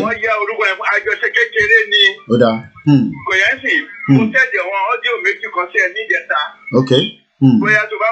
Bola Ahmed Ṣọ̀gbọ́délé ìyá wa Àbíbá Mọ́gàjí lọ́nà gbọ́nrúnkẹ́ òun ló adopt ẹ̀. Màmá ẹ̀ alábàárù ló wá ṣe ní Jàǹkárá lẹ́kọ̀ọ́ kó tó wá adopt ẹ̀. Wọ́n fún ní orúkọ Tinubu ni kì í ṣe ọmọ Tinubu.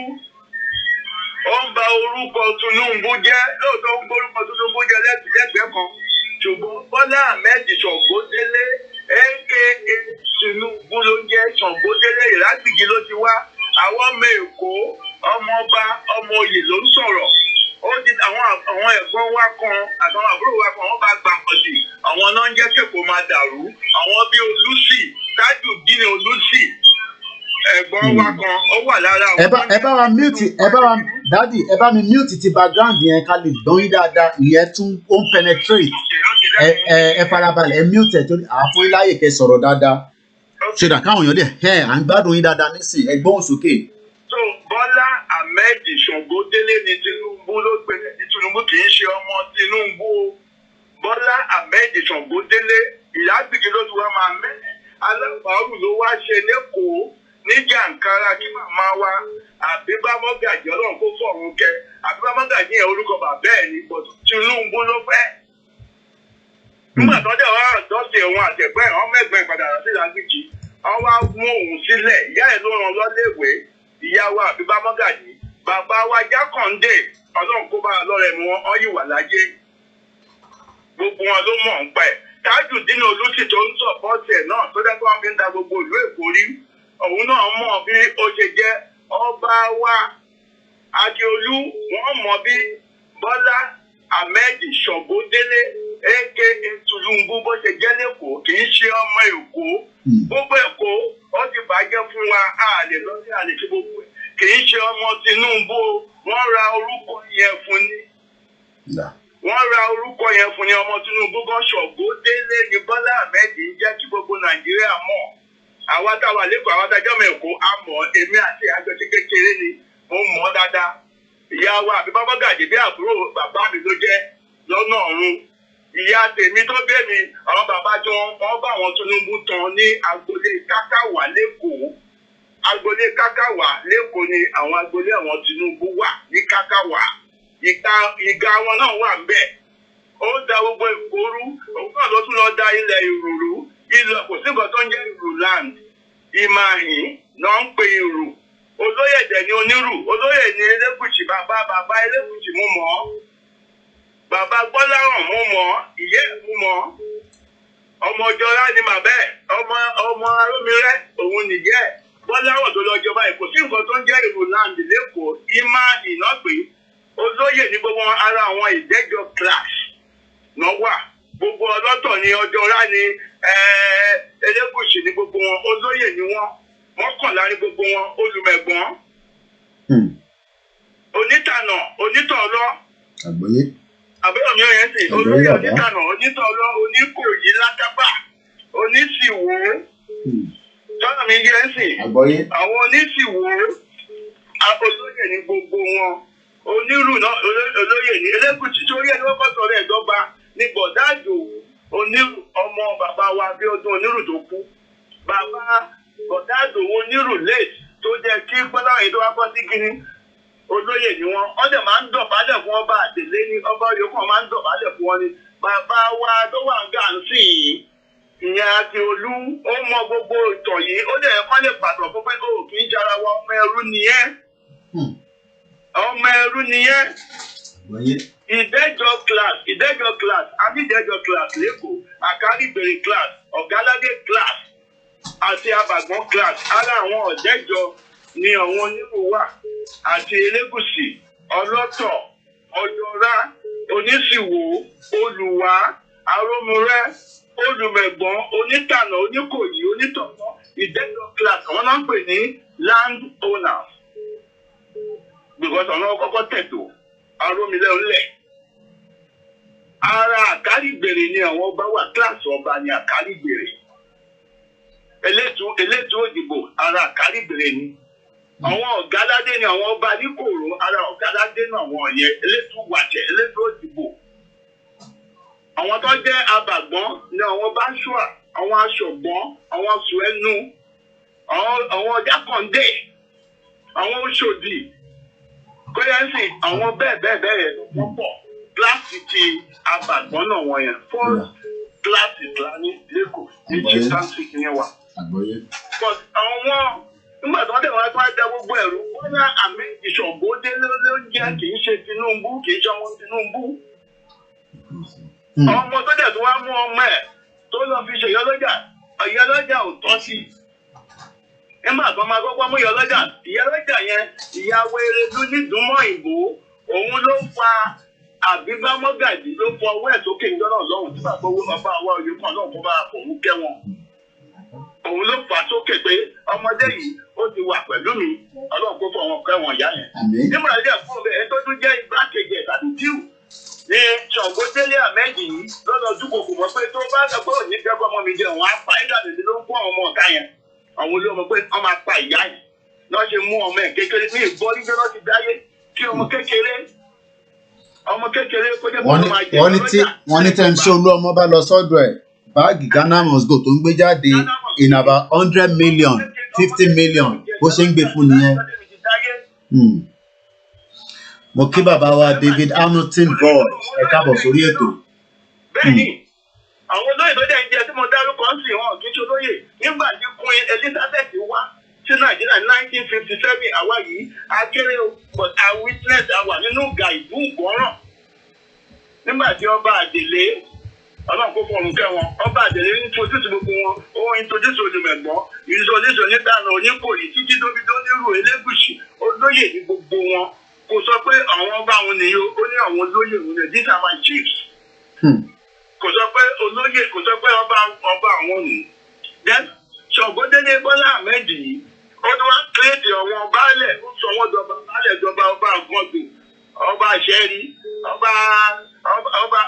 ọba ìkọ̀tún kòyẹ́sì ọba àkọ́tún ọba gbogbo ẹ̀ tó tí kò tó jẹ́ bẹ́ẹ̀ ọba ibà yìí jẹ́gùn kọ̀ọ̀kan ṣàṣà kò sọ́ba baálẹ̀ dọba ni wọ́n baálẹ̀ ní gbogbo wọn àwọn ọba tó ti wà láti gbà wáṣẹ̀ Kóyèkí àwọn ọba nílẹ̀ kọ́tò great Lagos state gan lọ́ba Èkó Eléko of Èkó ọba Ọ̀jọ́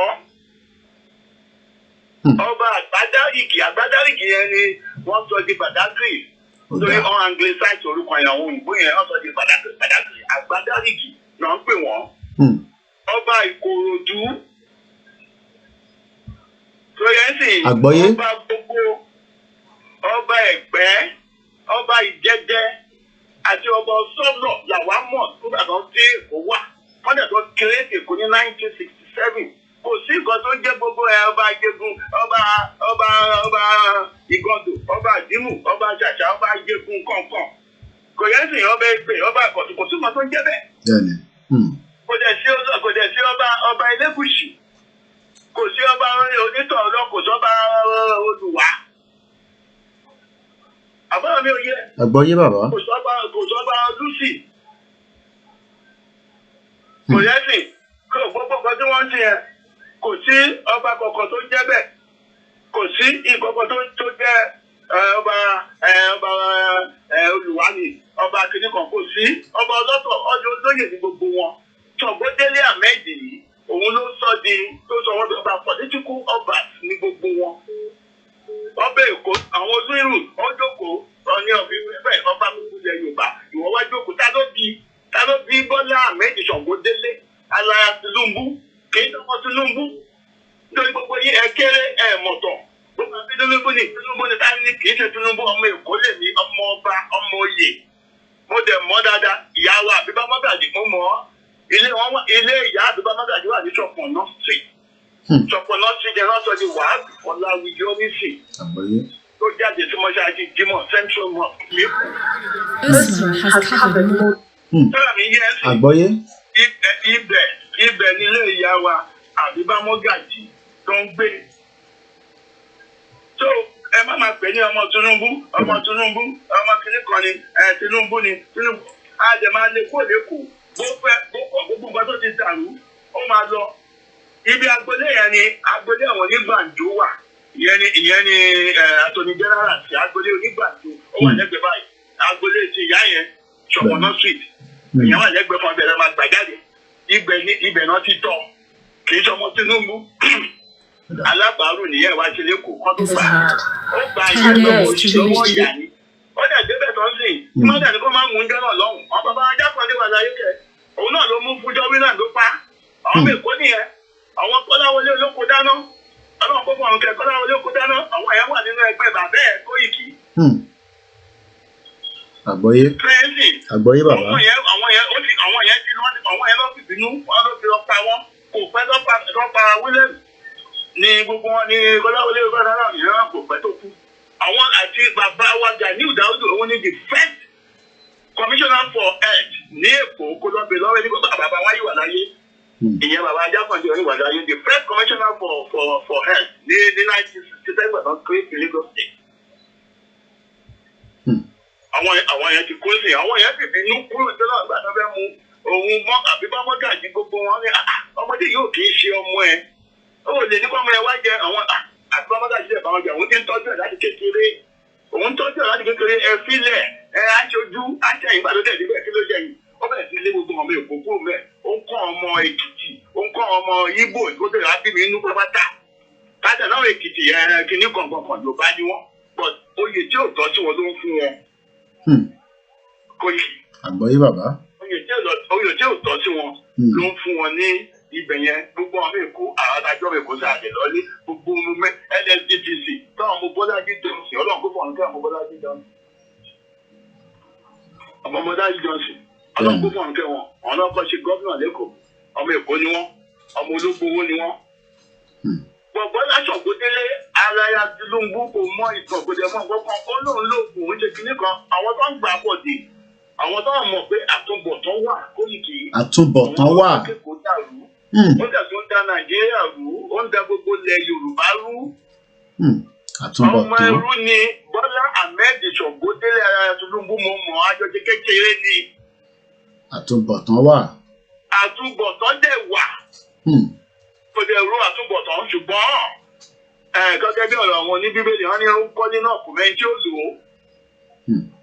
gbogbo ẹ̀ ló máa wọ́ lọ Èkó á kó Olúwẹ̀rí á kó. wọ́n ní kí n máa kí yín pé ẹ kó ohun àgbà bàbá. àbúrò mi ò yẹ Èkó á kó.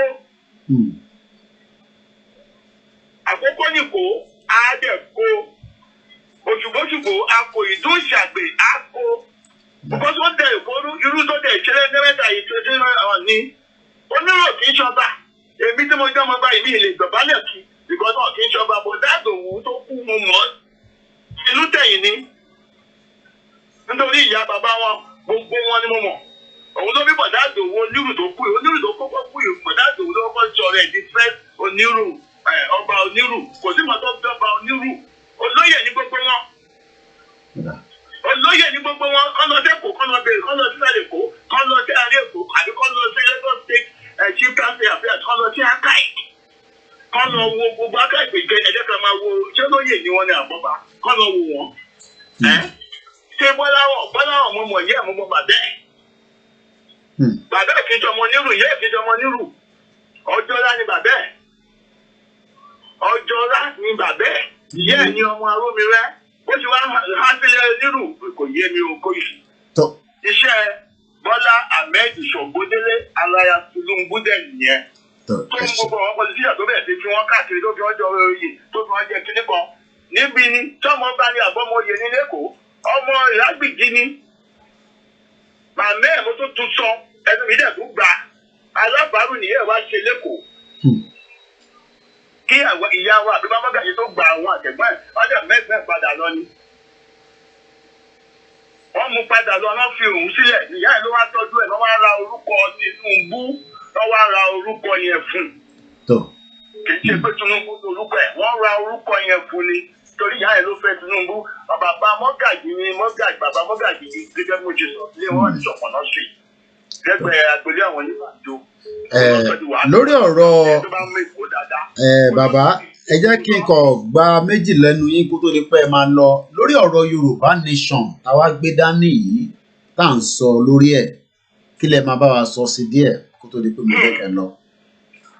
ó di dandan a ní ìjọ́ntí tí ìjọ́ntì á ti bá fún ọlọ́mọ àgbélénáwó ọlá ta ló ń perí ẹ tó àwọn òpèrè ẹ Kóìkì ó ti bẹ̀rẹ̀ lẹ́yìn á jẹ́ ṣíṣe fún ẹ. àṣẹ. àwọn onílẹ̀ máa bẹ ẹ ṣe. àṣẹ o. Ọ̀rúnmìlà bàdà gbọ́mìnìkún olójà láàrin ẹ̀bọra àtàyè rọrùn ẹlẹ́rìí ìpín ajẹ́jọ́ ògùn àtòrí ẹni tí ò sọ ọ̀ṣẹ́ òdòdó tó ń dorí ìlémèrè orí ìlémèrè máa bá àjà àtọ́gbájá ìmájàyà lóló á bá wa gba ilẹ̀ òdòdó àyè èyí tẹ́ ti bẹ̀rẹ̀ yìí á jẹ́ jíṣẹ́ fún yín á jíṣẹ́ kò sí Bọ́lá ni o Àkàndé ni mo gbọ́ ní bàbá Àkàndé kìnní kankan kan àwọn tó ti jẹ dòdò ẹnu wọn ò lè gbẹ́jọ́ láti Èdùmàrè Ọya Òrìrì onílọ̀ọ̀sìn Ọya ọlọ́mú oyin Ọya tó mọ́ lólóbí epo agbóná jọyinjọyin obìnrin tó rorò jọpọlọ ará ilé ìrá Ọya nílọ́lápò Ọya arínàbóra bí aṣọ Ọya bí ń jó iná Ọya aláṣẹ lórí afẹ́fẹ́ aláṣẹ lórí igi àbáyọmí oyè aṣọ́bìnrin sọ̀jẹ̀ aṣọ́bìnrin rẹ̀ kú afẹ́fẹ́ tó burú ní fẹ́ẹ́dùmọ́ aṣẹ́bí ẹ̀fúùfù lẹ̀lẹ̀ tí tójú kàbọ̀dà tójú gbogbo àwọn ẹni bíi ìkàlẹ̀. láti ẹ̀dùnmọ́ máa tójú àti Bọ́lá Ahmed ní àtàkọ́dé àti gbogbo wọn ní àti gbogbo àwọn tó ń gbàgbọ́dé á dojú wọn bolẹ̀ á máa dojú wọn bolẹ̀ lágbára Elédùmarè ó máa dojú wọn bolẹ̀ ni kò sí ìkọ́sọ́ lè ṣe ọ̀yà ayélujára á bá wa gba ilẹ̀ yìí olóòlà ni àwọn ẹ̀dẹ̀ kó tó wẹ mọ́ orí yèyé Ọ̀ṣun á bá wa gba ilẹ̀ òdúdú wa ẹ tó bá ní kó má gbọ́ sí i á kú kí ni káàtó lè àgbọn tó tó onítọ̀wọ́ á kú tẹ̀wétẹ̀wé á kú tọmọtọmọ láti Èdùmàrè ilé ìdíje ojú àfọwọ́ sí ojú àtẹ̀wọ̀n ràn ó ti bá wa lọ́wọ́ nínú ẹ̀ tó jẹ́ pé ẹ̀yin tẹ́ wá jẹ́ ọmọ fún wa báyìí lẹ wá dìde kò ní wú yín láti Èdùmàrè ẹ̀ ní ju ṣubú dànù lágbára Elédùmarè gbogbo ẹ̀dẹ̀ dáwọ́lé yìí ó ti di ṣíṣe. ẹ̀ṣẹ̀ náà bàbá. àgbà ni ọmọdé ni àfáà ni pásítọ̀ ni aláwo ni gbogbo ọmọ pátá Oòduà àtẹ̀wọ̀n wọn lẹ̀. ẹ̀ṣẹ̀ gan ni bàbá. àtẹ̀wọ̀n wọn lẹ̀ láti Èdùmàrè ó ti ṣeéṣe on the first àjọmọ̀ wà ń bẹ̀ ni. lágbára Ọlọ́run. ẹ tó bá dẹ̀ wù nílé tó bá tó tó bá jẹ́ àti kiri báyìí ló ń jẹ náà jẹ́ á máa tì í kiri ni tó bá ti sọ wọ́n ti wá sí kó pa nǹkan tá a bá fẹ́ ṣe àti kiri báyìí náà máa tì í kiri. owó tí Bọ́lá Ahmed Ṣògbódélé àbọ̀wọ̀n yòókù tó bá kó jẹ náà lè sọ gbogbo náà lè sọpọ́ọ̀tì wa láti Èdùmàrè Èkó á kó wọn ilẹ̀ Oòduà á kó wọn tọmọ tayátayá tó máa kó wọn gbogbo nǹkan tí bóńgà mi mọ̀ ń fọ́lọ́ ẹ̀ lájẹ̀ kan ọmọ ẹ̀ ò sanwó kinní kan wọn kan ó kọ́lé náà kò bẹ́ẹ̀ tí ó ẹ̀ṣẹ̀ gan ni ẹ̀ṣẹ̀ gan bàbá thank you very much ẹ̀ṣẹ̀ gan ni ẹ̀ṣẹ̀ gan ni bẹ́ẹ̀ ni ẹ̀ṣẹ̀ gan ni àṣẹ o àṣẹ o àṣẹ o àṣẹ o ẹ̀ṣẹ̀ gan ni ẹ̀ṣẹ̀ gan bàbá ẹ̀ṣẹ̀ wá. ọ̀rọ̀ àgbàlẹ́gbọ́n yẹn lẹ́nu bàbá wa tí wọ́n bá wa sọ̀rọ̀ tán. Ẹ ní sùúrù díẹ̀ èyí tí ẹ fẹ́ pè wọlé bí ṣe sọ lẹ́ẹ̀kan bàbá wa our royal father ọba wa Adéyẹyè Ẹnìtàn Ògúnwùsì Ọ̀jájá the second tí mo fi tọ̀wọ̀tọ̀wọ̀ porúkọ wọn wọ́n máa wà lórí Heritage Television láìpẹ́. We are going to be bringing this broadcast to an end as well very very soon. But mo fẹ́ fi ẹ jẹ́ ká kọ̀ gbọ́ ẹni tó ń pè fún 1 minute ká tó play video tá fẹ́ play. Hello caller wa.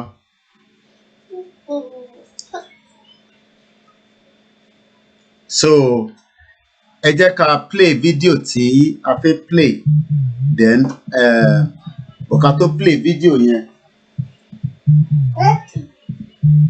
lẹ́ẹ̀kan sí adúpẹ́ lọ́wọ́ gbogbo ẹ̀yin tí ẹ̀ ń darapọ̀ mọ́ wa.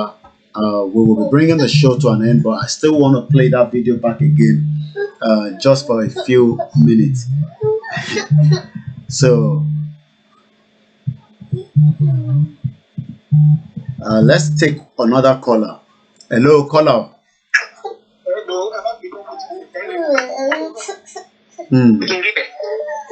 Ṣé rí wo àwọn tó ń sọ pé àwọn ìjáde àwọn kékeré kan wọn ní òpè especially àwọn youth ọ̀rọ̀ Tinubu ẹ̀ ló mú ìrántí incident tó tún ṣẹlẹ̀ ní 1994 nígbà táwọn wà ní university tá à ń jà fún youth wealth. Bẹ́ẹ̀ni. A match pẹ̀lú Sowore we were executive for student union of University of Lagos nígbà yẹn mo sì wà Nàìjíríà. A match lọ sílé Abiola everyday láti fi ilé Abiola. On one of those occasions ó wà lórí kíkà káwọn yẹn máa gbọ́. Wọ́n gbọ́ yín. A pàdé Tinubu níbẹ̀ he was a young senator. Èmi gbọ́ngàn báyìí mo lọ gbà pé we are not happy with what is happening. Ó ní kí ni mo ní ní yunifásitì wọ́n ń gbowó medical lọ́wọ́ wa ṣùgbọ́n tá a bá lọ sí hospital wọ́n á ní ká lọ sí pharmacy lọ́rùn òfin. Ó ní yunifásitì wo mo ní University of Lagos. Tinubu ní in fact ṣó yẹ ká máa tiẹ̀ sanwó school pé ọ̀fẹ́ ní school ní abroad. Ìyẹn nígbà yẹn. Tinubu ló sọ fún mi pé ló sọ fún gbogbo wa ń gbà yẹn fún àdéhùn wa pé school should be free for us. Kò tẹ̀lé ká máa sanwó medical. Àgbọ̀yé. Pé ká bẹ̀rẹ̀ sí ní jà lọ táwọn bá ti lè débẹ̀ nǹkan táwọn máa ṣe fún wa nìyẹn. Ẹnu ẹrẹ ló fi sọ Sowore wà bẹ́ẹ̀ ló adúró báyìí gbogbo wà bẹ́ẹ̀. Dáa sọ pé this is what we deserve. Òun ló sọ fún mi pé school is free in England. Because àsìkò àgbà yẹn university was free in England. Èmi ò dé lóyún ìwé nígbà yẹn. Òun ló fẹ́ gbọ́n ẹ̀ sọ bẹ́ẹ̀. Sọ gbogbo àwọn tó sọ fáwọn ọjà àwọn leader yìí mọ nǹkan tó right. Nítorí àtẹnujẹ àti àpò wọn náà fi ṣe nǹkan tó ń ṣe. So if you say you are not fighting, àwọn wá ń kó ọmọ wọn lọ ìlú òyìnbó kó lọ jẹ gbogbo àgbájì wọ́n fi ẹ̀yìn sílẹ̀ kẹ́ máa jìyà. Tí wọ́n ìjà tá à ń jà yìí kò ń ṣe fúnra wa là ń jà fún fáwọn ọmọ wa ni. Ẹni tó bá lóun ọjà lẹ́yìn kejì ẹ̀bùn ní pẹ́tẹ́ ẹ̀dẹ́ nìkan ní pé ṣọ́nà èkó dá. Bẹ́ẹ̀ni. Last week wọ́n ṣọ́ àwọn bàbá kan àgbàlagbà tó wá táksì. Bàbá yẹn wọ́n interview ni. Bàbá yẹn sọ pé kán jọ fún àwọn ọbẹ̀ lẹ́kọ̀ọ́ gé kan bẹ̀ gbogbo ọ̀nà ló ti bàjẹ́ tán. Oh, wọ́n ní heritage is live. If heritage is live, I have to bring the broadcast down here so that we can all connect. Mo dúpẹ́ lọ́wọ́ gbogbo ẹ̀yin tí ẹ ti darapọ̀ mọ́ wa. I will not be able to come back with my screen because the little one here, sometimes is doing his own bit. But I say thank you very much. Let us go and connect and watch Heritage. Like I said, there will not be any more calls. We will be back again tomorrow. Heritage is live with our father, our own Oba Adéyẹyè Ẹnìtàn Ògúnwùsì. From what I'm hearing, Heritage is live. I think I saw the notification now myself. Let me just refresh to be sure. Yes, Heritage is live, so they are preparing the ground. And I say very good afternoon. Please let us all go to watch the king that will be speaking to us. Gbogbo ẹni tó bá fẹ́ audio tá play lẹ́ẹ̀kan látọ̀dọ̀ bàbá wa tí wọ́n pè láti Kwara, ẹ send me ní WhatsApp and I will release the audio to you. Have a very good afternoon from this end. And as we do, before we finish the broadcast, please do not call again. We won't take any calls. I'm going to play the anthem and then we will say a very good afternoon let us all go to Heritage Television and watch our father. Let's finish this and I say thank you. 2 more days before the rally that will take place across the world. I hope you'll be part of that rally as well. Bye for now.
Have a very good afternoon, and I'll be back tomorrow. Bye for now.